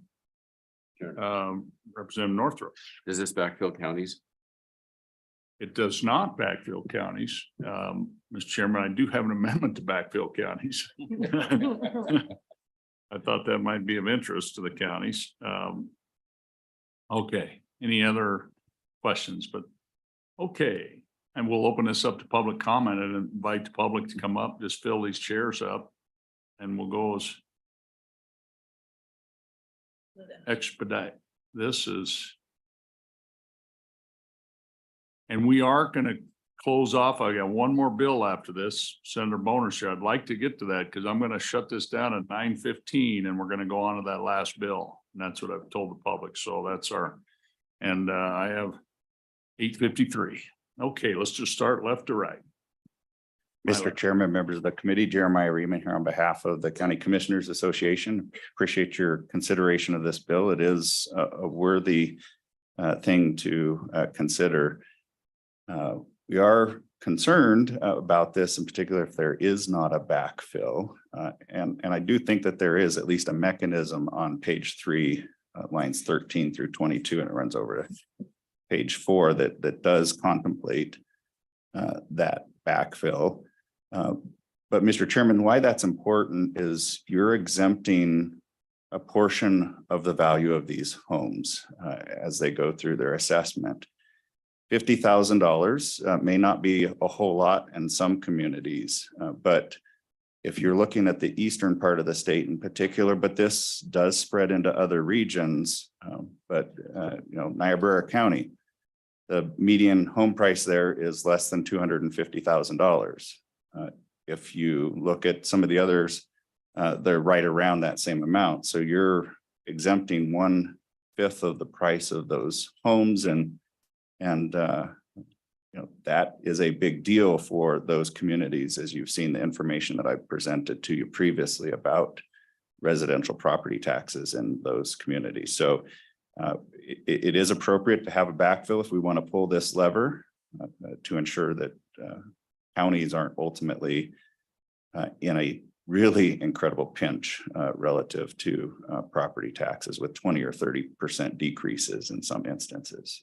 With that, Mr. Chairman, I'd stand for any questions. Any questions, Mr. Reeman? Representative Bear has a question. Thank you, Mr. Chairman. Mr. Ryman, thank you for being here. Do you see any way that the counties can contribute to this? I mean, the state is obviously going to do some effort to backfill. I think we're going to vote on that here shortly. But do you see an opportunity for the counties to contribute here as well? Go ahead, Mr. Reeman. Mr. Chairman, Representative Bear, it's a good question, and one that I think we are contributing. I'll just point to a few things. You considered the property tax refund program. There are 5 or at least 4 counties that are currently offering that program. A 5th one is looking to do that later this year. When those counties do that, they're putting up their own funds. The school districts, the special districts, all the other taxpayers are still getting funds from the county. There are 3 counties that have reduced their mill levies. Your county is one of those that has a reduced mill levy. Teton County and Fremont County are others. So yes, counties are trying to work alongside you. The more options you can give us to participate in that effort, we're all ears relative to that. But in this instance, you're going to hurt a number of counties that simply probably don't have the resources to offer those refunds that some others might. Okay, any other questions, Mr. Reeman? Okay, thank you for being here. Okay, go ahead and introduce yourself. Good morning, Mr. Chairman, members of the committee. My name is Ashley Harpstreet. I'm the Executive Director for Wyoming Taxpayers Association. WTA is a 501c4 think tank with a 501c3 research arm. We are not anti-tax. We are not pro-tax. Our mission is to advocate for sound tax policy for a healthy Wyoming economy. WTA believes sound tax policy is framed by a tax structure that is justified, equitable, stable, and transparent. We recognize this tool that exemptions can play in building a sound, viable economy for Wyoming, but at the same time, recognize exemptions are a privilege to conducting commerce. We further acknowledge exemptions may erode the existing tax base, thereby creating pressure to seek other revenue sources. As such, existing and proposed exemptions should be scrutinized for the long-term effects on overall revenue collections. Just as new taxes or increases in existing taxes should meet our cornerstones analysis, we believe that existing and new exemptions should be analyzed on the merits to be included in Wyoming's tax structure. With that in mind, we've created an exemption justification analysis where we take the concepts of our cornerstones of taxation and evaluate the merits of the exemptions. Some of the questions we ask are, is the exemption justified? What measurable benefits and return on investments will citizens gain? Is the exemption equitable? Does the exemption disadvantage one taxpayer over another? Does the exemption create pressure to increase taxes on other taxpayers?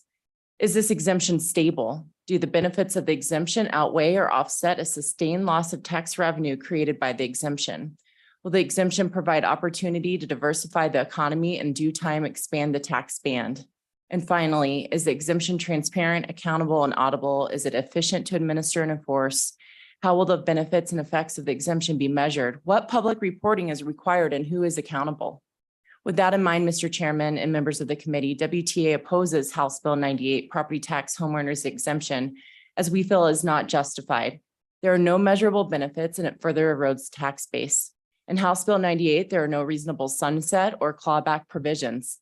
It is not equitable as the bill shifts taxes from one class to another and creates pressure to increase taxes on other taxpayers for critical services.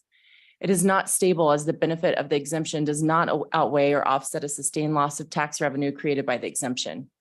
I want to make it clear, WTA is very sympathetic to the taxpayers experiencing increased assessments, but this policy consideration does not provide that targeted relief and is not means tested or qualified, and the exemption is applied to everyone, whether they want the relief or not. Finally, it is not transparent as there is no application or public reporting required to measure the exemption and the benefits. Thank you. I'll stand for questions. Thank you for being here today, Mr. Moline. Thank you, Mr. Chairman. Brett Moline, Wyoming Farm Bureau Federation, gladly sitting in support of a bill in front of this committee. I think this bill does get the aid to the people that need it, the homeowners across the state of Wyoming that have been hit by high inflationary times in these last few years. I appreciate that it's limited to $50,000 or 25%. I really appreciate the end of the additional added language that it looks after my guys in the ag. So many of us have incorporated for other purposes, but this clarifies that if it's a relative, somebody actively involved as a family member in a family corporation, that one residence will still qualify for this homestead exemption. I appreciate that. Mr. Chairman, with that, I would sit for any questions. Questions? Okay, thank you for Thank being you. here. Anyone else would like to testify on this bill? Okay, Department of Revenue should have had you first. Thank you for being here. We're approaching 9 o'clock now, I see Senator Boner waiting in the wings. I'd like to get to this little bill. Thank you, But I Mr. will Chair. cut it off at 9:15. Okay.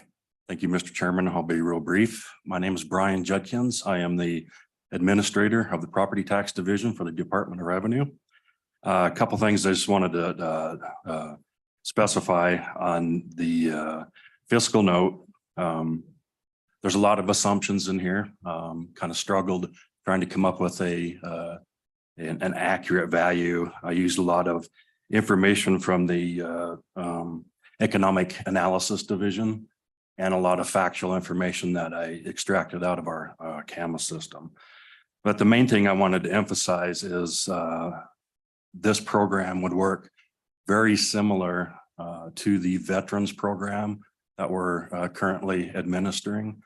And it's very capable within our system of administering this program. So Very with good. that, I'll stand for any questions. Okay, thank you. Any questions?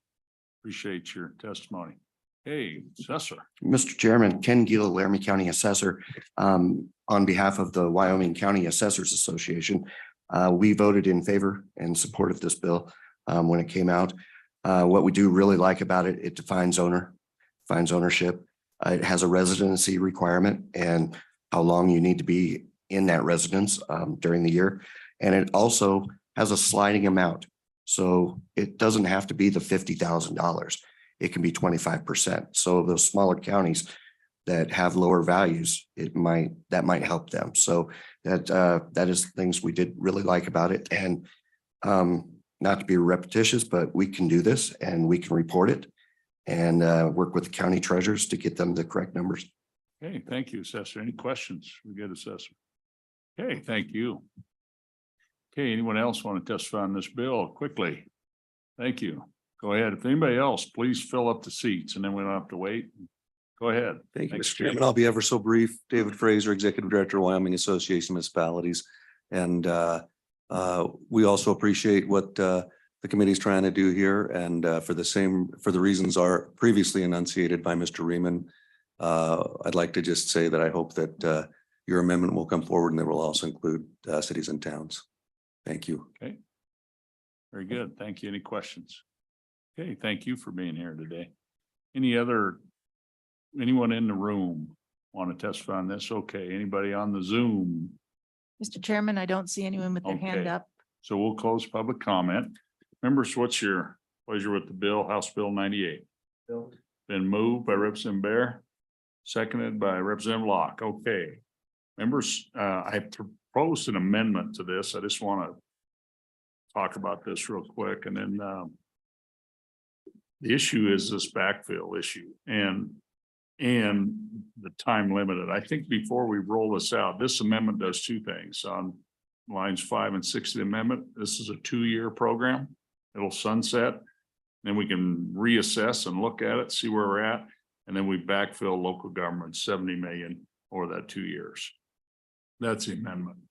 So that's it on that. So I think somebody, if you want to move that, Okay, I'll move the.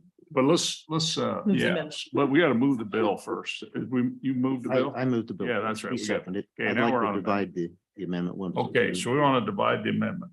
Yeah, I'd Go like ahead. to divide it at line 7. So this division is right at line 7. Well, everything above that's 1, and that is the 2-year sunset. So go ahead, Representative Bear. Does everybody understand what we're doing? Is draw the line at line 7. We're going to talk about the 2-year sunset on the amendment. While my preference is that we not have a sunset, I think this is probably prudent at this point to see how this is going to work out. So I'm going to be in support of division number 1. Okay, any other comments? Go ahead, Representative Storr.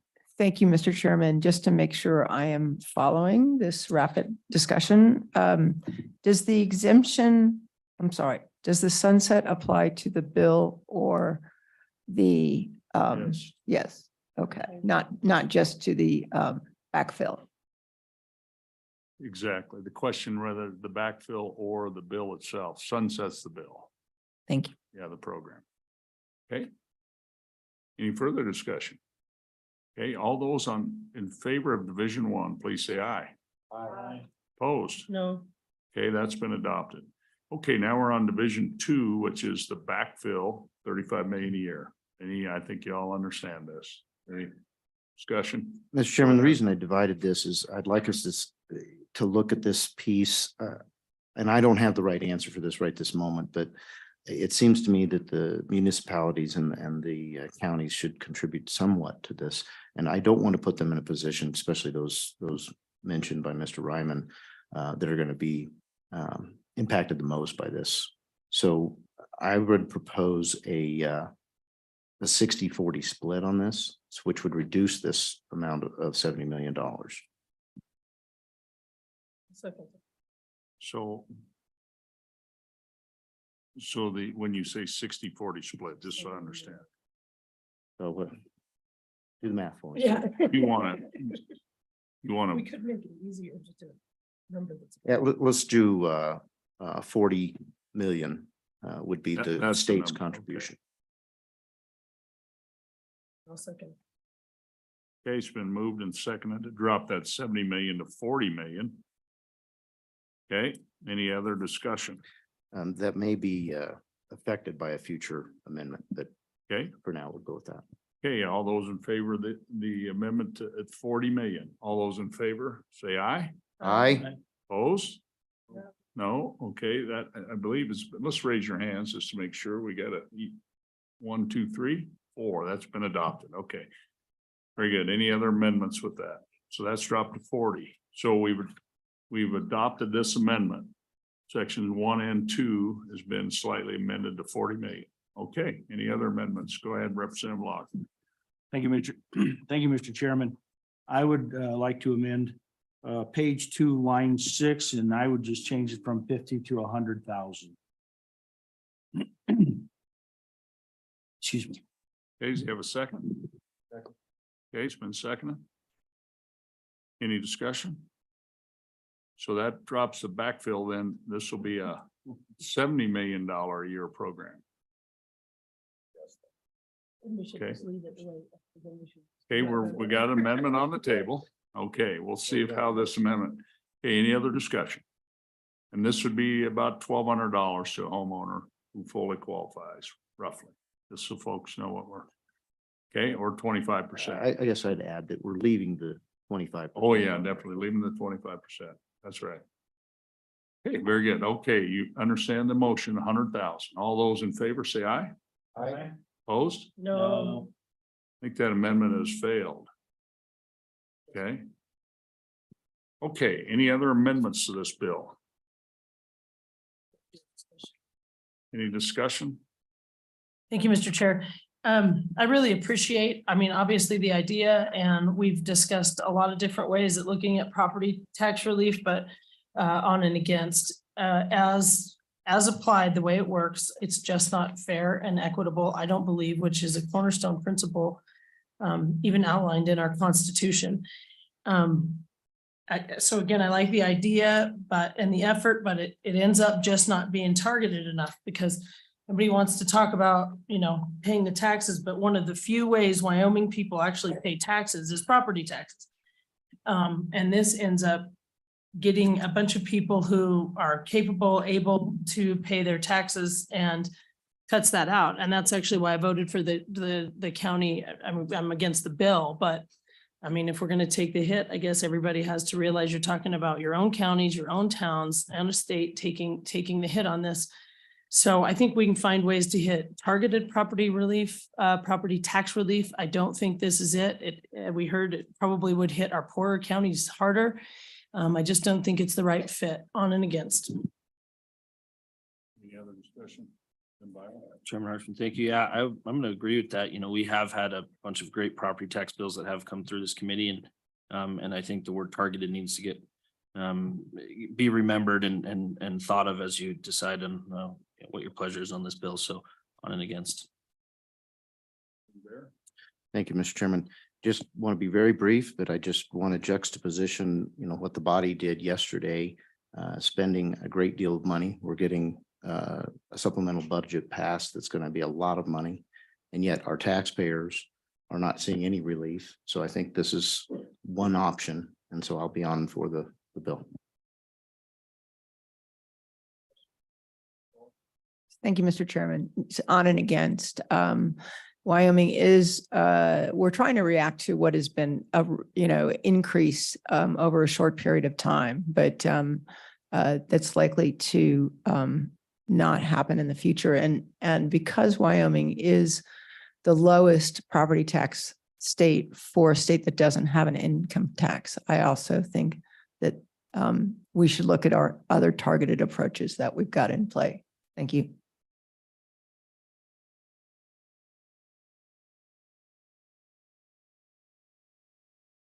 My quick, we have passed. I just want to make sure. We are looking at a lot of tax relief programs. I think the biggest one is the one we've had in statute for decades, and we opened that up even to more folks, and that is going to pass the House of Representatives and move down, and that affects certainly the people who need it the most and that kind of thing. So, but with that, so I just want folks to be clear that we have done some of that. We're going to continue. So, okay. And this is part of the process. Question being called on the bill as amended. Roll call on House Bill 198. I got it. 98. Ready? Okay. Representative Bear. Aye. Representative Byron. No. Representative Locke. Representative Northrup. Oh. Thank you. Representative Oakley, No. Representative Storer, No. Representative Strock, Aye. Representative Zwanitzer has left an aye vote, absentee. Chairman Harshman. The bill passes with 5 ayes, 4 noes. Oh, and here's where we're at. It's 163 and it's just mineral royalties, proportional severance tax refunds. And here's what we're out of time, but here's what I'm gonna try to do. I'm gonna work with the committee and see if we've got some open time and we can schedule some time, maybe on adjournment or tomorrow to try to hear this one bill. And I don't know, and so let me work with folks to try to get this noticed and try to work this, but 9:15 is our hard break on this other bill. And we've just run out of time, but I do want to hear this bill. I think it's an important education piece. So let me work on this, Senator, and we'll get it noticed somehow, and I'll just work with the committee. We'll have an open time where we can meet, okay, and carry this over. Okay, and I appreciate your patience and I apologize, and I'm trying to get these bills knocked out, but we start, and that's how it went. So, but I'll work with it, but go ahead. You have I'd point out that it does have an appropriation. So just as a procedural matter, we do need to get this done in time to re-refer to appropriations before the deadline tomorrow. So tomorrow is the last day in the committee of origin, and then they can get re-referred, and committee of the whole for the House is on Monday, last day. So we've got a little time. Ours is Monday. I think yours today, isn't it, on committee of the whole last day? it's on Monday, but I think the way we interpret is that, the re-referral to appropriations does have to be done by the day before, in this case, Friday. And Yeah. so that's the point I'm making. Yeah, we'd be able to, we're a little more nimble on that deal. So, yeah. Okay, so thank you. We'll schedule this thing and get it worked, Senator. Okay, the next bill now, and the last bill for our consideration is House Bill 87. Now, I just want to so we got about 45 minutes. We'll hear the presentation on the bill, and then I'll see how much time we have left, and I'll divide the time equally for folks who are for and against. Prioritize, mainly folks who are here in the room, and I'm sorry to many of the Zoom folks, we're just gonna run out of time, and our deadline is 10. We can probably be a little late to roll call and all that, so if we have to stay till 10:10 or so, we're probably gonna still be all right, not miss any votes. Okay, so that's kind of our timeline. So welcome to the committee. House Bill 87 is before us. Prime sponsor, Representative Ward. Welcome to House Revenue. Thank you, Mr. Chairman.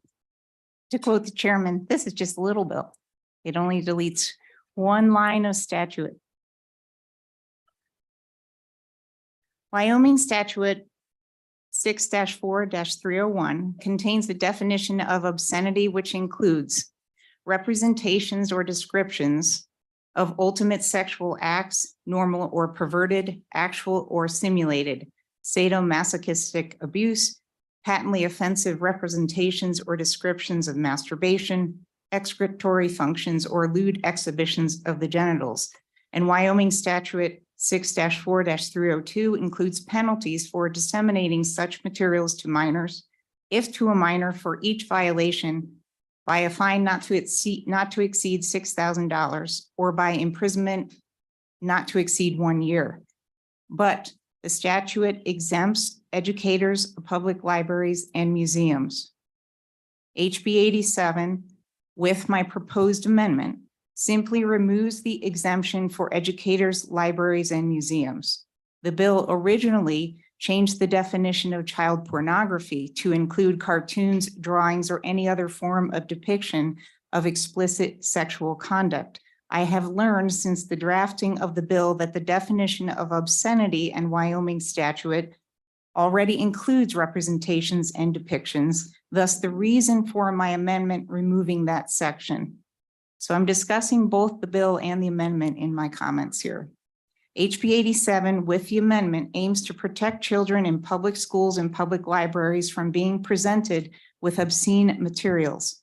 My bill will likely raise concerns from the education community relating to health education classes and historic art classes. However, it can be argued that no bona fide educational setting should ever be promoting obscenity, and that health and art education can be undertaken without the use of obscene materials. I drafted the bill based on concerns expressed to me by my constituents and my own experiences over the last year as a mom with my local school board. A parent group of whom I am a member asked our local school board to remove obscene books from our taxpayer-funded school libraries. There were 2 books that we focused on, but there are many, many more. These 2 books explicitly described male-on-male fellatio, how to work as a sex worker, use sex toys, make porn, polyamory, masturbation, and more, and were available to minors in school. I sent you an email containing an online article describing these books in detail. Did you all receive my email? This is an issue nationally, and school boards, including in Wyoming, have not been responsive to the concerns of parents. For those who say my bill usurps local control, House Bill 87 gives a voice to the most local control of all, parents. Not requiring parents and taxpayers to pay for obscenity is reasonable and just. These books will continue to be available in the marketplace, but not paid for by taxpayer dollars. Reasonable people everywhere recognize these books as obscene, and reasonable people do not want their money used to subsidize obscenity. Some might call my proposed bill authoritarian. Educators who have no interest in putting sexually explicit materials before children don't need to be concerned. The real authoritarians are those who categorize parents as terrorists for wanting their children protected from obscenity. Since some have invoked the Lord's name in their testimony before committees, I will end my testimony with a quote from Matthew 18:6. If anyone causes one of these little ones who believe in me to stumble, it would be better for them to have a large millstone hung around their neck and to be drowned in the depths of the sea. Okay, thank you. So my first question on your amendment, so you want, on your amendment would really, you want to delete you just want to leave section 2 in the bill? That is correct. Yeah, okay, very good, just so we're, okay, questions of the sponsor, Representative Oakley? Mr. Chairman, is it permissible to gut half of the bill at this point?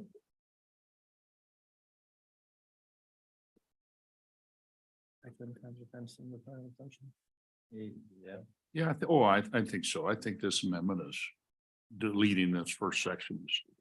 That's fine. Leaving section 2 really becomes a repealer bill. I think that's, the amendment is appropriate. Any questions of the sponsor? What, you mentioned, local school board in Casper. You now are in Casper. That's correct. And I read your article last night and actually I've seen that book now. I've seen a copy of one of those books. Me as a parent, growing up in Natrona County and native of Natrona County. Yeah, probably shouldn't have, librarian probably shouldn't have used public money to buy that book, is my opinion. That's my personal opinion. How did the school board, what did they do then? What's happened? I mean, I haven't really, 2 books at not the high school I teach at, I've heard, so tell me what the school board has done. So the school board ultimately, and it took them over a year to do this, my parent group, of which I am a part, brought it to their attention in December of 2021. What's your parent group? Moms for Liberty, Okay. since you asked. No, that's Yeah. what I want to, full disclosure, yeah. Yes, we brought it to their attention in December of 2021, and it took them over a year to address it. What they ultimately did is made the book I So believe they now did it's this for both December- books. They made it an opt-in, so parents had to ask to have their children have access to it. But again, taxpayer funds were used to purchase these materials. Oh, I agree with you on this. So December of 21 and they didn't act until December of 22? Correct. Okay, and now the books are, and a parent has to give permission. That is correct. Okay, These two books, but as I said, there are many more than just these two. okay. Very good. Okay, any other questions of the sponsor? Okay, so here, we're gonna now move to public comment, and I've got 9:22. So let's take I want to share the plan with everybody. So 9:22, we've got basically 38 minutes. Let's call it 40 minutes for public comment. Going to do 20 minutes on each side of this issue.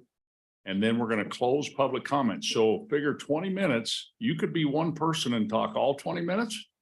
Or there could be 20 of you talk for 1 minute. And that'll be kind of how that'll work. And then that'll give us right at about 10 o'clock, 10 minutes to work this bill and vote on it. Because really, we got your amendment and it's pretty straightforward. Okay, so let's take Thank all you, those Mr. folks who Chairman. are in favor of the bill, just start filling these seats. The way this works is you come up and introduce yourself, who you represent, where you're from, then you can give up your seat for the next person. And we'll start with those folks who are in favor of the bill. Good morning. Thanks for joining us. Go ahead. We'll just go from my left across. Go ahead.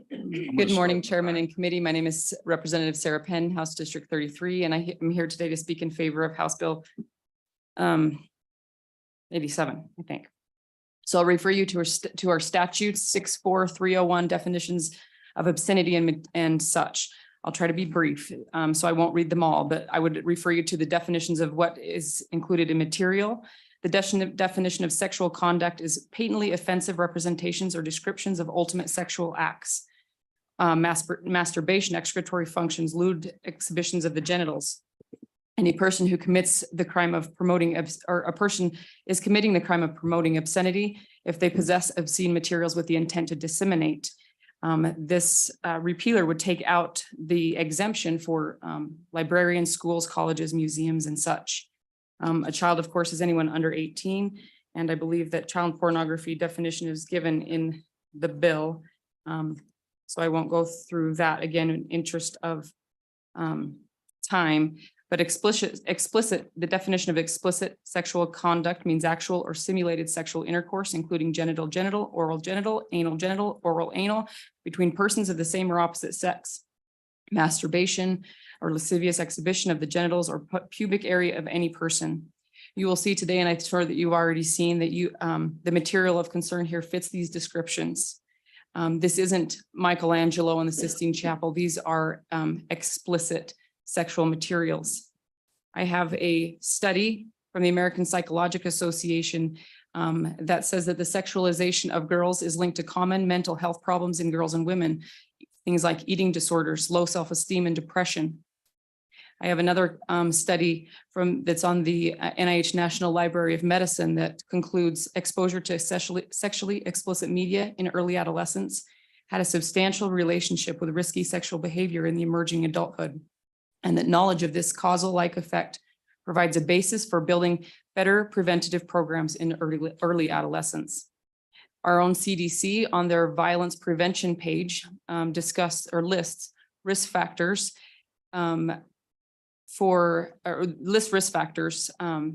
says that risk factors are linked to a greater likelihood of sexual violence perpetration. And those risk factors include early sexual initiation, coercive sexual fantasies, preference for impersonal sex and sexual risk-taking, and exposure to sexually explicit media, among other things. Many of the materials in question are found in books offered to our children as educational items in our Wyoming schools and public libraries. We need to protect our children. These things are sexually explicit. They do not have educational benefit, and especially not that outweighs the risks of what we're presenting here. This is porn peddled to our children under the guise of education. It is patently offensive. I would refer you as well to our article to our own Wyoming Constitution, Article 7, Section 20 says, as the health and morality of the people are essential to their well-being and to the peace and permanence of the state, it shall be the duty of the legislature to protect and promote these vital interests by such measures for the encouragement of temperance and virtue and such restrictions upon vice and immorality of every sort as are deemed necessary to the public welfare. We sit in our committee meetings and debate on the floor the status of the mental health of our students right now, and it's struggling. And we say, what is it that we can do to help fix this situation? This is what we can do. We need this to protect our students, protect our children. If parents want to expose their children to this type of material, they can do it at home. And again, I would urge an aye vote on this. Thank you. And I stand for questions. Thank you, Mr. Chairman. Representative, I appreciate you covering Article 7, Section 20. I was going to ask you a question about that, but you've covered it. I wanted everybody here to hear that. My question is about my community. In my community, there's been several books at the public library. We've talked about the school library in another community, but those books that have been challenged, 60% or more are not LGBTQ style books. So would you consider this issue to be an LGBTQ issue, or would you consider it simply the sexualization of children? Mr. Chairman, Representative Bear, I don't think that this is limited to LGBTQ issues. This is about the sexualization of our children. It includes all factions. And once again, I've given just a crumble of the ice, the block of ice here of what we're dealing with in the negative effects of exposing our children to these things early on. We need to protect our children from these things. And if parents want to do otherwise, they certainly have that ability, but within the context of their own homes. And this should not be transmitted to or put out to our kids via public entities. Representative, what, you live in Fremont County? What towns do you represent? What schools or school districts? Probably several, because Fremont 8 is enough, right? Yes, thank you, Mr. Chairman. So there are about, I think there are 5 districts within my 5 school districts within my district. And so that includes portions of Riverton, Hudson, Ethity, Arapahoe, Fort Washakie, Lander, and a little bit of Crowheart. Have you had any issues in any of the, have you visited with school boards or their books? Like, yes, like this issue in Casper? we have had issues in both our school systems and within our public libraries. I personally have researched What did these. the school boards do when you approached them? There's currently ongoing things. So recently, it's been a couple of months now, but since the beginning of this current school year, it was identified that one of the school districts, Where was this now? Lander, Okay. one of the libraries had a book that many of the adolescent teenage boys continued to check out and check out and check out. And so a parent became alerted and brought it to the attention of the librarian, and it was found that there was sexually explicit content there, and it was widely available to the students, and that's currently still being dealt with. There hasn't been a decision on that. As far as the public libraries, I personally have searched many titles, and our Fremont County libraries have several of the titles that are in question. What did the library board, did you talk to them or? I personally have not discussed it with the library board. Okay. Any other questions? Okay, thank you for being here. Go ahead. Welcome to the committee. Introduce yourself and where you're from and who you represent. I'm Kathy Sigliano. Thank you, Chairman, and committee for letting me speak today. I'm representing myself as a parent, and I am also the chapter chair for the local Moms for Liberty here in Laramie County. There are several people in this room that think that this just needs to be left alone, that some of us are overreacting and we are trying to impose a set of certain beliefs onto others. If there is a moral ground in society that we should stand on, but we are not using it, why have morals at all? There is a lot of talk about how we need to leave this up to the experts. They know what they are doing. They went to school for this after all. Well, so did the doctors that told us that we needed to wear a mask during COVID. There were also a set of doctors that talked about not wearing a mask. who are we to believe if they are the experts? We had different viewpoints from two different sides, but all of them still being doctors. There is a book here locally in one of our high schools. Now, I don't know about you, but I think that when I think of high school, I think of 16, 17, and 18-year-olds. But in fact, this can be 13 to 18. I don't know about you, but to me, that's still very young, 13. I'm not saying that a 13-year-old cannot be mature. They certainly can. But I think we also have to take into consideration the moral ground. Where is the line in the sand? At what point would we have books that talk about pedophilia? That would appeal to a certain demographic. What about books that talk about how to make a bomb and blow up your school? That could also appeal to a group of teenagers. How about a book on which gun is better to use and hide under your coat to go shoot up your classroom? Why would those not be acceptable? But these are. There are books in our schools that talk about blowjobs, hand jobs, and even putting a fist inside someone. I do have some excerpts from books. I was going to pass them out to you, but I didn't get here in time. So I'll just read a couple. In one book, I won't. In use your any. Laramie County libraries? Yes, In your high school libraries? yes, Okay. yes. And just maybe tell us the name of the book. The book Where is it's called, at. I'm sorry. Tell us the name of the book Yeah. and what school you found it at. So this is at South High School and it's called This Book is Gay. In portions of this book, it does talk about how you can download a sex app. It talks about pro sex app. The benefits are obvious: quick, easy, and uncomplicated sex. It tells you how to upload your picture. The app works on your location. The app tells you who the nearest homosexuals are. You can chat with them because they are near. You can also use it as a meetup.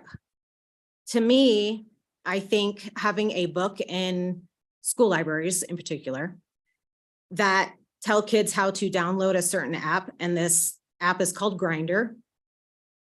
I think for a school that would be a liability if a minor were to download this app and a predator were on the other end of that and they met them at a park and something were to happen to that child. If my child was handed a book that had an app on how to download it and meet people and he went to a park and something happened to him, I would be suing the school district. I urge you to vote aye on this bill. As the previous representative spoke, this is about protecting minors under 18. Okay, any questions? Go ahead, Representative Locke. Thank you, Mr. Chairman. Just a quick question. Would it be accurate to characterize this as them taking this responsibility away from the parent? Would that be an accurate characterization from your perspective? Go ahead, Miss. Pronounce your last name again, if I say it. Figliano. Sigliano. Okay, go ahead. Can you repeat your question again? Sorry. Thank you, Mr. Chairman. Yes. Yeah. Would it be accurate to characterize the availability of this in school libraries or wherever as the system taking away the rights and responsibility of the parent for this type of education and training? Ms. Sigliano, go ahead. First, I would probably question education and training with a book like this. I don't know what type of education or training someone would be trying to promote besides sex acts. And again, I will go back to the moral ground of our society. Is that something that we want to promote as educational in our books in schools? So I don't think that it would be taking away from parents' rights, needless to say, more than it would to reference the other books that I talked about. Would parents want their kids reading about how to blow up a school? Follow up? Thank you, Mr. Chairman. In the case where a parent maybe did want to do this, but would you characterize these books' presence in this environment as something that is taking away the right of the parent who wants to protect their child from it? Ms. Sigliano. Protecting the rights of the parent from a child who would like to read them, or Hold on now. We don't want to do back and forth. Can you Thank repeat that question? Make it really clear. Thank you, again? Mr. Chairman. I'm sorry, I was not clear. Let me see if I can say it easier. Is it safe to say that the presence of this in school is denying your rights to protect your children from this? Ms. Sigliano? Thank you. I don't think it's denying my rights. I don't think it's denying any parents' rights. Well, I guess I would say if a parent is okay with their children reading about sex acts, then yeah, it would be denying them that right. But I don't think that they should be in a school. I think they can go to a public library or order it on Amazon if they like. Okay, Representative Oakley. Thank you, Mr. Chair. So, and I mean this with all seriousness, Ms. Sigliano. So do you believe that the answer for dealing with this issue is the prosecution of our librarians? Ms. Sigliano? That's a tough one. I do not think that most librarians are purposely picking books like this. I think a lot of the librarians in our schools probably didn't have an idea that these books were in our schools. I know that they use certain reviews to pick books for the libraries. I've been told from some teachers and librarians that aren't speaking up about this because they are afraid for their job, that those reviews are just very vague. And I guess if I were a librarian and I was curating a library, I think just because of who I am, I would probably read those books as much as I can in depth to see if it's appropriate for the library. Okay, you need a follow-up? Follow-up, thank you, Mr. Chairman. So what I'm hearing from you then, like you just discussed reviews. So that's the process, right? I mean, that's what we're talking about. So do you believe then that communities can get together and review and have this conversation, and this can be left to a local control option? Ms. Sigliano? I believe it could be. I think the variety of people that are in those reviews need to be looked at because this particular book has been challenged here locally by a couple parents. And I think when you're challenging a book that has questionable material, but the people that are sitting in front of you that don't believe it's questionable or that it's perfectly fine, what good is the challenge if there's no one there to, have more of a balance of both sides? Okay, do you have any further? Hey, and just my question, kind of what I asked previous speaker, your local school board, any news for us on any of that? Locally, we do have some current work sessions that are going on. They've been going on for about a year and a half. Most recently, we had one 2 weeks ago, and then we have one coming up this Monday. On working on this? Mhm. Okay. Yeah. Well, thank you. And I just I've got on my timer 3 minutes, 15 seconds. And so I'd like to move. Thank you for being here. Go ahead, please introduce yourself. Thank you, Chairman. Good morning, and thank you for the opportunity to speak on HB 87. My name is Erin Waskowitz. I'm a parent in Cheyenne, and I'm also the Vice Chair for the Laramie County Chapter Moms for Liberty. Let me first start off by saying that I think we have some amazing librarians and teachers in our school district. Their dedication to our kids is apparent every single day, but dedication and good teachers cannot make up for bad policy and loopholes in laws. The reason it's imperative to repeal the current Wyoming statute that exempts public education institutes and libraries from promoting obscenity is not because we have evil or bad people in charge. In most cases, I believe the librarians curating the books have good intentions. However, we're living in different times today than we were 20 or 30 years ago. With the advent of the internet and the 24/7 information grab, the boundaries of moral decency have been pushed and then pushed again several times after that. This is done in the name of being noticed, selling the next news story, getting the most likes, or selling the most books. As a consumptive society, we must sell to survive. Who better to sell to than impressionable young minds? young minds that haven't even been given the opportunity to fully develop. I'm going to apologize in advance, but I think it's important to read an excerpt from just one of the books that can be found in the LCSD1 library. What's It's called, the name of the book? it's called Crescent City by Sarah Moss. And what school is this at? Did you find? I believe this is in South High School. However, I could be wrong. I do know that it's in our district though, so I apologize for not You having. don't know the school? Most of the books that are in question in our district can be found in South High School. So this is just an expert. She couldn't stop it. The image that blazed over her senses, Hunt putting those big hands on her waist and hoisting her onto the counter, currently pressing into her spine, shoving her t-shirt over her midriff, his t-shirt actually, and spreading her legs wide, fucking her with his tongue, then his cock, until she was sobbing in pleasure, screaming with it. She didn't care just as long as he was touching her inside. There's more, but I'm going to spare us all, and I have some handouts if you'd like them. At an LCSD1 school board meeting last year, a mom read aloud excerpts like this from a book that was available to children. Later, that video was scrubbed of this mom so YouTube wouldn't take it down. If it's not okay for YouTube, is it appropriate for our children? There's a video going around of a popular office store refusing to copy pages from a book that can be found in Wyoming libraries. The reason they refuse to copy it is because the book meets their definition of pornography, but it's available to our minor children. If these books with explicit sexual content were made into a movie, the movie would likely be rated R or higher. And you probably know that rated R movies are not recommended for children under the age of 18.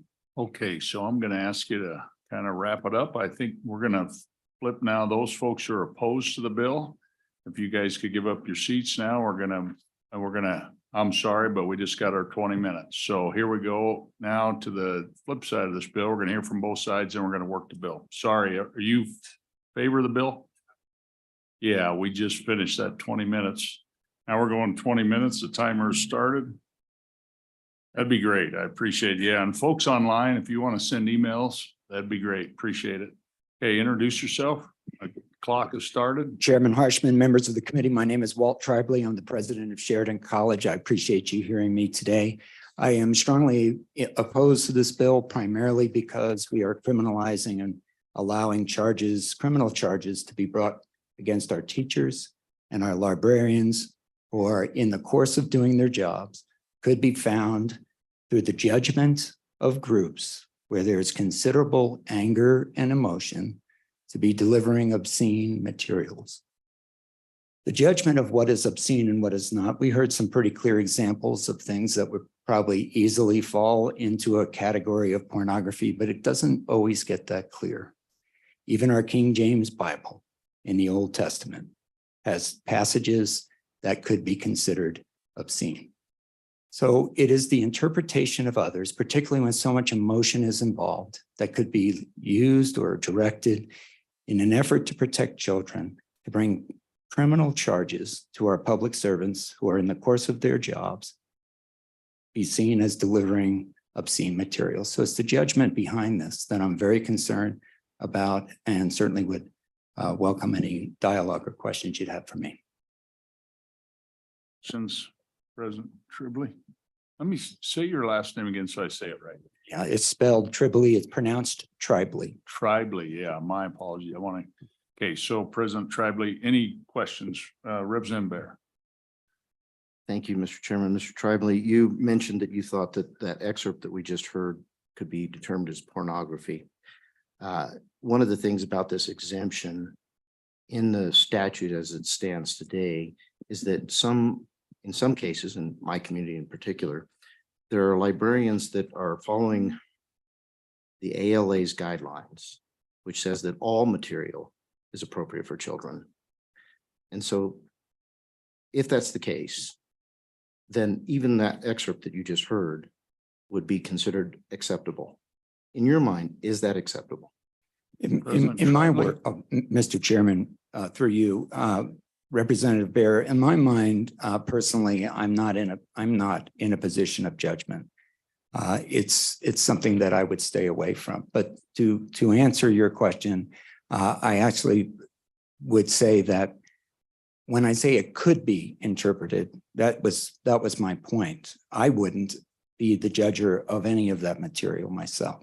I believe that academic librarians keep in mind age appropriateness. I know teachers do, they're educated in that way. I do believe there are protections on school libraries that parents can have in terms of what materials they see and what they don't. I don't think it's a free for all for any item of literature or art, et cetera, for any age group in our public libraries or in our schools. But we do have professional librarians here that can answer them. Any follow-up, Representative Bear? Thank you, Mr. Chairman. Just as a follow-up, this is a book that's clearly been testified to have been in a school. Do you feel like what you heard is appropriate for 18 and under? I think, President Tribal. thank you, Mr. Chairman, through you, I think it is wrong to bring criminal punishment upon librarians that have that in their library. Go ahead. If quickly, if it's wrong to be criminally charged for that, how would you handle a librarian that chose to keep that material? And I understand if a librarian wasn't aware that was in their library and then they had an opportunity to eliminate that. But we're talking about a situation where someone chose not to eliminate that from their library and not to eliminate that from access to children 18 and under. Go ahead, President. Mr. Chairman, through you, Representative Bear, my approach would first be to ask questions and understand any rationale they would have before making any judgments. Okay, have you had, President, just a quick question. Have you had any books in your library at Sheridan College? Any questions or process to go through that have been challenged? Mr. Chairman, yes, and they've been challenged at the level of the librarians. We have academic librarians. We have an academic library, which is within the profession. Books are needed to be judged as being academic or not by the librarians themselves. So they have quite a lot of dialogue and disagreement with each other. So far, there has not been any public concern, but I'm sure there could. So how would that handle, like, just for the committee at Sheridan College, would it go to your board of trustees then? Is that how that would? Any number of ways, Mr. Chairman, any number of ways. Some may go directly to the library. They may come directly to me. They may go directly to the Board of Trustees. It is through our boards of trustees that we do formally interface with our communities, and that is an appropriate place. We always prefer that they try to work it out with us, send a letter. We'd have a conversation with them, talk with them, hear their concerns before asking them to understand ours. Okay. Any other questions, President? Representative Locke? Thank you, Mr. Chairman. What guidelines or discretion do you believe that librarians should use to as they go through this material to decide what material should be present in their libraries? What should they use? Federal guidelines, or what would you perceive them to that would be prudent, let's say? President? Mr. Chairman, they have professional standards, and different libraries have different professionals in them. As I say, through an academic library, I can't speak for that profession. I'm a biochemist before and a biology teacher, but they look at in an academic library various aspects of, will it support the instruction? Does it support the teachers who are teaching in that? Is it broadening and deepening? I don't know the actual specific rubric or charts that they follow. Okay. Any other questions? Okay, thank you for being here today. Appreciate it. Go ahead, next. Thank you, Mr. Chairman. Members of the committee, my name is Conrado Saldivar. I am president of the Wyoming Library Association, here to represent our membership. Librarians across the state are absolutely concerned about HB 87 for three main reasons. First, staff are doing the job they were assigned to do. Public school, academic, and special library staff follow the policies and guidelines approved by citizen boards appointed by local county commissioners or school boards elected by voters to ensure that materials in library collections are not obscene due to their literary, artistic, political, or scientific value. Library staff use these policies when selecting material to meet the needs of their entire patron community. Library staff should not have to worry about being cited for following approved policies. Additionally, HB 87 does not offer an opportunity for libraries to discard any material found to be legally obscene prior to facing consequences. Obscenity is a legal term. Only a judge or jury can make this determination. Library boards that remove items prior to this judgment may face First Amendment lawsuits. Library boards that don't remove these items prior to the judgment may face misdemeanor charges. This puts libraries, their boards, and their staff in no-win situations. Libraries already have policies and procedures in place for community members to challenge materials. The policies are based on best library practices and are approved by the local public library board or school board after public comment. While all patrons and library staff may not agree with the outcome of any challenges, the local policies ensure that all issues follow the same process. Additionally, parents already have tools available to monitor or limit what their children under the age of 18 can read. Public library cards are only issued to children with parental consent. By Wyoming statute, custodial parents and guardians may inspect the library records of the children in their care. Libraries make this process seamless by providing a library catalog that allows parents to link their children's library card to their account so they can see all of the items checked out. School library boards already have the policymaking authority to allow parents to opt their children out of accessing specific materials. And finally, removing this exemption will limit patron access to information. It will have a chilling effect on libraries' ability to provide constitutionally protected materials on difficult topics or that involve human sexuality. This could reduce or eliminate Wyoming residents' access to needed information and even novels by popular or beloved Wyoming authors. Wyoming libraries purchase both physical and digital materials locally, but share them statewide. Again, legal confusion would arise if an item is seen as obscene in one community by that community standards, but is accessible from another community's library. The risk to both libraries could prevent Wyoming residents from getting the materials they can freely access now. And again, liability is a huge issue. This is taxpayer funds being spent to defend our librarians who are doing their jobs. At this point, I will stand for any questions. Any questions for Mr. Salazar? Representative Bear? Thank you, Mr. Chairman. Thank you for being here, President Salazar. The Supreme Court of the United States has determined that certain protections, for instance, the internet, which you mentioned, electronic or digital materials, could be sifted through and blocked based on pornography blockers in libraries. So there we've had a determination by the Supreme Court that the First Amendment does not protect all material.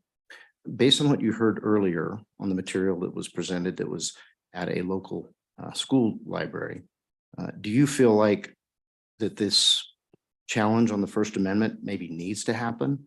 Or do you feel like it's probably defendable based on what the Supreme Court has already decided? Salazar? Thank you, Mr. Chairman. Representative Bear. We have not seen a legal case to determine obscenity in Wyoming yet. I believe what you're mentioning may be referring to the Child Internet Protection Act. As far as I know, that only applies to libraries who take federal funds and provide internet access to children.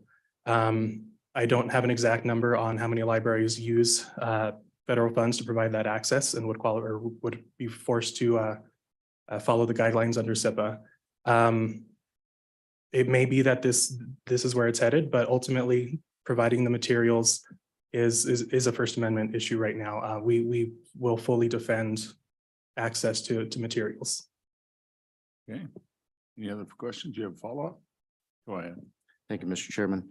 So we have, you mentioned that it's a First Amendment, and that is where the parents are really having a difficult time in our state, because they're challenging, and then those people who are in charge of protecting their kids when they drop them off at the library or drop them off at school are saying, well, the First Amendment is in the way. We have to provide all of these materials, which is exactly what the ALA says. So we really have this conflict here.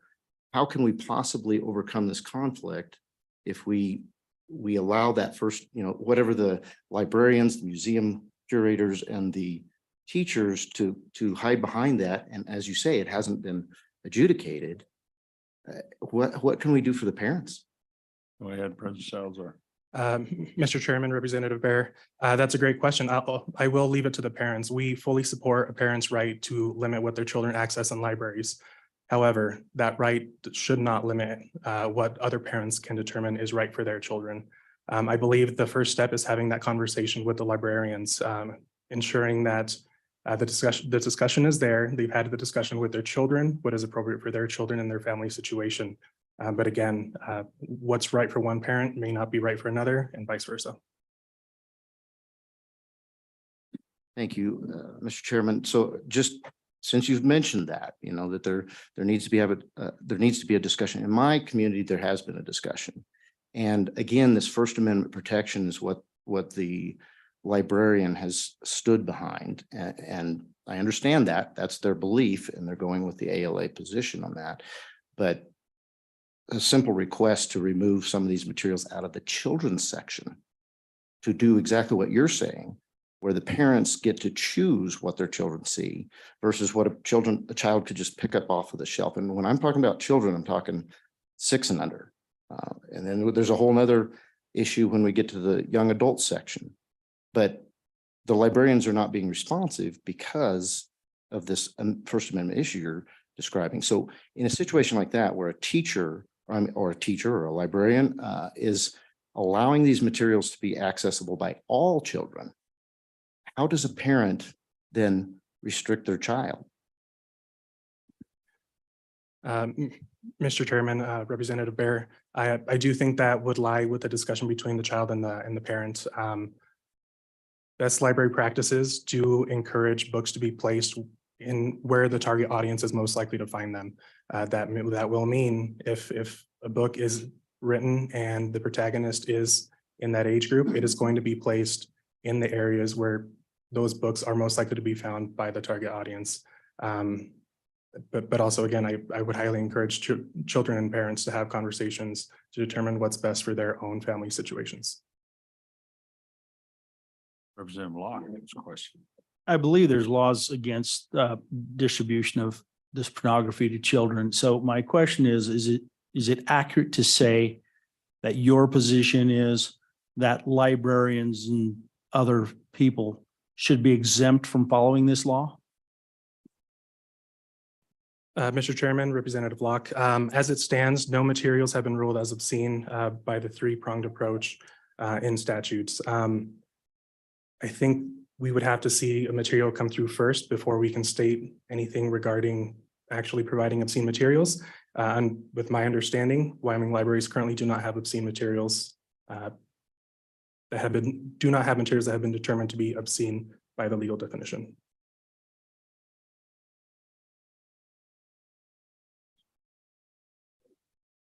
You for being here today. We'll move on. Okay, thank you. And that I've got 4 minutes, 35 seconds. All right, I'm gonna make this quick. Mr. Chairman, members of the committee, my name is Tate Mullen.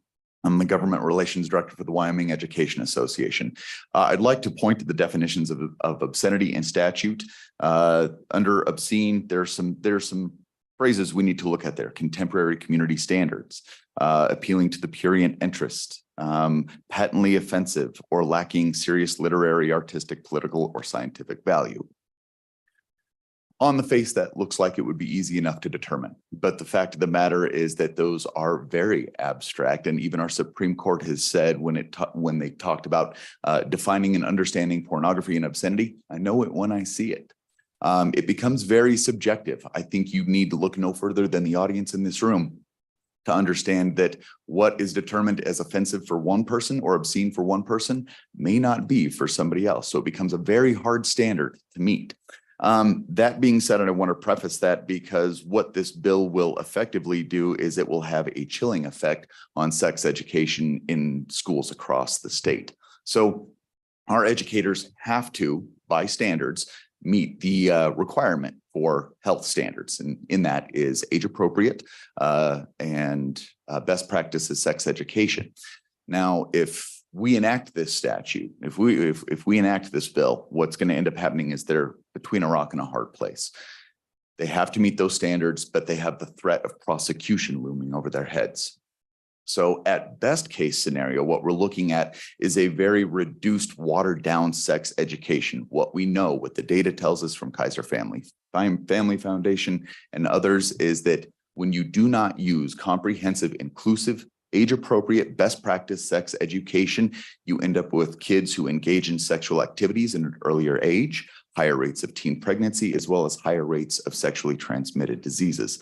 I do want to talk a little bit about the process in our schools. We heard what that looks like in our libraries.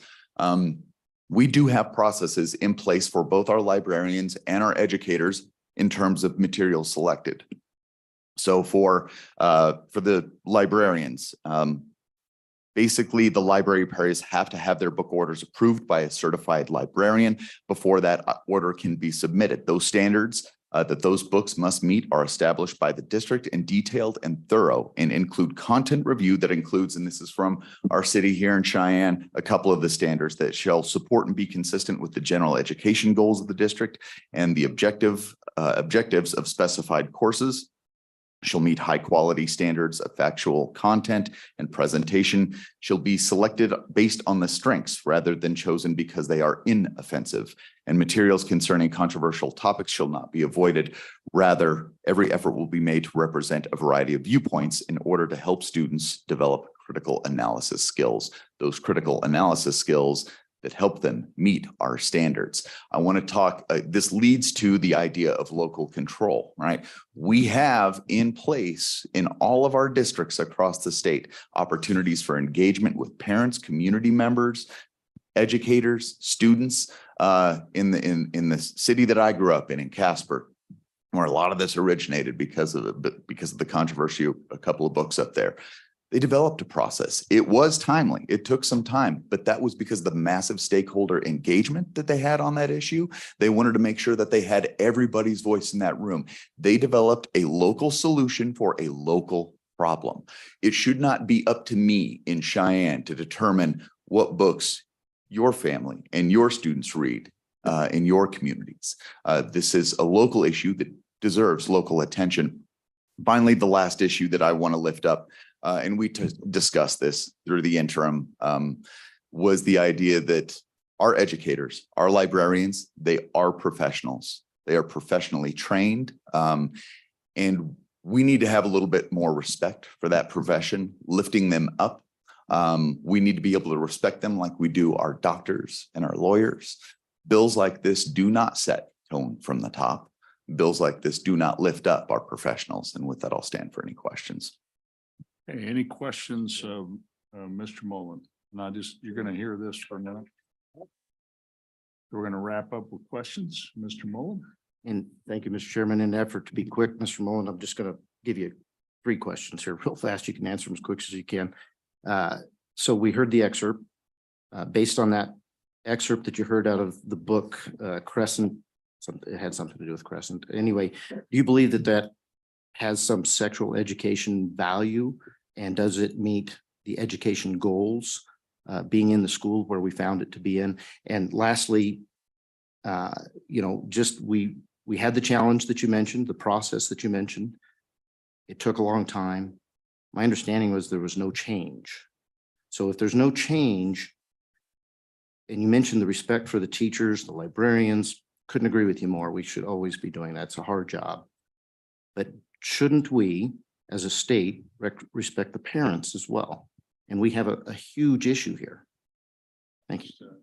I want to, when you agree, this question, and then I just want to comment though on Natrona County. They did put those in a restricted area. Parent permission is required. So to say there's no change is not accurate. I just want to make sure. So really the first 2 questions, go ahead. Mr. Chairman, Representative Bear. So to your first question about the excerpt that was read here, I would like to see the context of the book. I'd like to read the rest of the book. And I would like to have my community and myself have the ability to participate in a community setting discussion about whether that is appropriate or not. But context is important. I wouldn't be able to make that determination without seeing the rest of the book.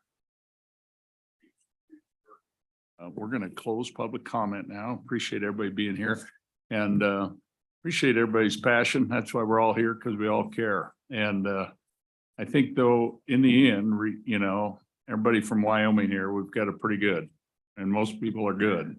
And so I appreciate everybody's passion on this bill. And we could literally take testimony all day and probably into the night, literally, because people care a lot about our kids and our libraries and our whole process. So But with that, we have this time deadline on us. And so now we're closed public comment. Members, Move what's the your bill. pleasure on House Bill 87? Been moved Second. by Representative Bear and seconded by Representative Locke. Okay, members. Any amendments? I'm going to flip over to page 2, I guess. Mr. Chairman, I move the bringer of the bill's amendment to strike section 1. Okay, and everybody has that amendment. Section 1 actually begins on the bottom of page 1 and carries over. And renumber it. 64303. So really the only, if you adopt this amendment, the only piece of the bill would be on line 13, page 2. And conforming language. Yeah, the conforming language. Okay, motion on the amendment's been moved. Is there a second? Second. Second by Representative Locke. Okay, all those in favor of the motion, please say aye. Aye. Opposed? Okay, that's been adopted. Now we're back on the bill and really the section 2 repealer is the issue. Any questions, discussion, amendments? Representative Locke? Thank you, Mr. Chairman. I just want to tell you that I'm definitely for this bill. I mean, the discussion here is whether we want to protect our librarians for doing these or for taking this approach more than we want to protect our children, I think. And it goes beyond that. It goes to protecting our parents' right to teach their kids in the way that they choose. So I'm on it for this bill. Okay, I guess we'll just start working down the line if everybody wants to comment. Go ahead, Representative Bear. Thank you, Mr. Chairman. I'm also on for the bill. I do believe that the bringer of the bill and those that are proponents of the bill are probably going to be frustrated because this does provide local control and it does it through community standards. And that is a difficult thing to prove. I think in the courts that we see today, those who are opponents of the bill probably have less concern than they think they should have about it. I wish I could change that, but I do like local control. And I believe that having those community standards, keeping this in the obscenity laws is appropriate. Someday I hope that we can tighten up how that does that. I know that there are other states that clearly define what is obscene and they make it from a state level what is obscene. I wish we could do that. We can't do that in this bill. I think this is a move in the right direction. Thank you. Comments working this way? Thank you, Mr. Chairman. I'd like to just say that I'm against the bill and I believe that this is being taken place at most of the school libraries already, that the school boards have started to take care of this. The public boards are working on it, at least in our community, and I am definitely against it.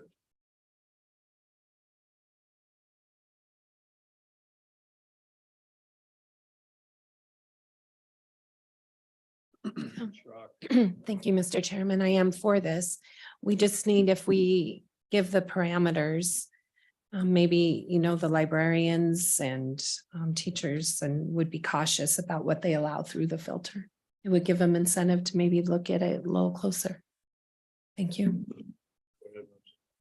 Thank you, Chairman. On and against the bill, I think that we are criminalizing with some pretty serious consequences people that are trying to do their jobs, not just at libraries, but at colleges, universities, museums. And I think the local control issue has been pretty obvious here and that it currently exists. I also wonder how far it goes. Does this stop at the computers when you walk into all these libraries and you hop on the computer and look at a website you're not supposed to, and then all of a sudden a librarian is in trouble for something they didn't intend? So I think in courtesy of time, my point has been made and I am carry on. Hey, Representative Swanson. Thanks, Mr. Chairman. I'd say I appreciate all the comments. What the bill in fact actually does is take away the protection to librarians. And if it's in a minor, it's $6,000 in a year in jail for each instance.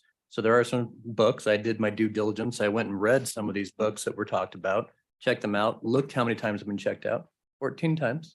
And I don't know, I didn't see if they were minors or not, but that's 14 years in jail and $50,000. I understand the testimony, but what we're actually doing, removing this repealer is just opening up librarians to criminal punishments. And I don't think that's really the intent of the ideological battle that's swaying here, but that's what the bill does. And I don't think that's appropriate. This is not the place in law to do what I think the proponents of this idea are trying to do. Anything else?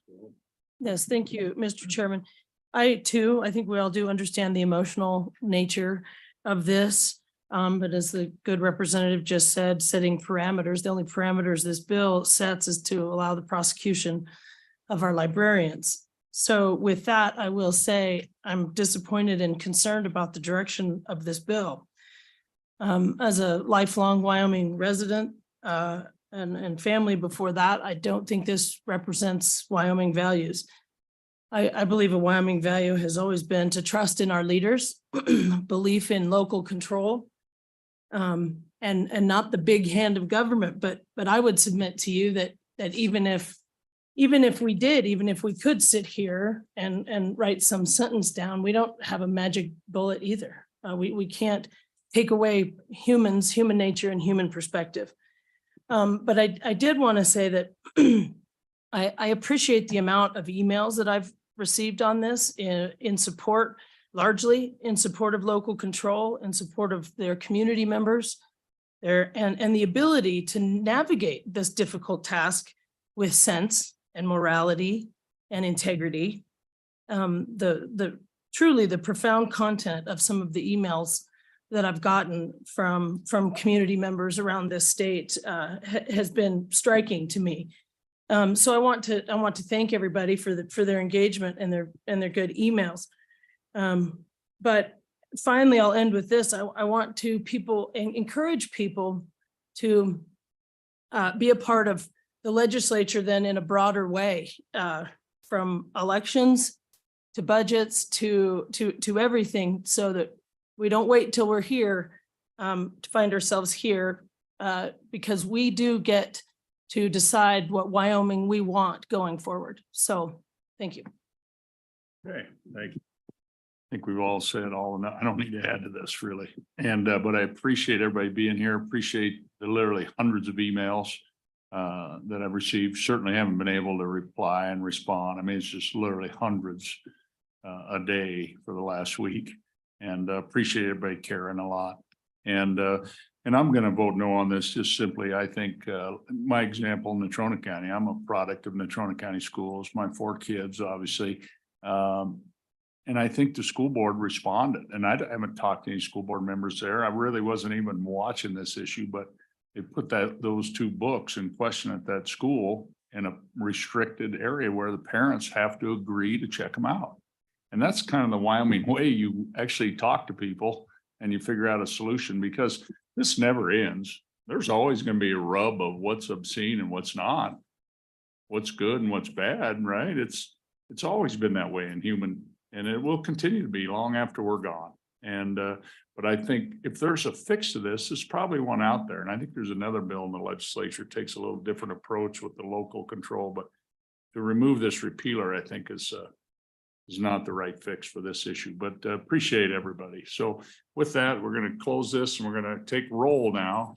And this bill has been amended on House Bill 87 as amended. And then committee, after we're done and we adjourn, I want to meet quickly to see if we can figure out a time for that bill that we had to skip over. So, okay, thank you. Please call the roll, Ms. Shepherd. Representative Bear, Aye.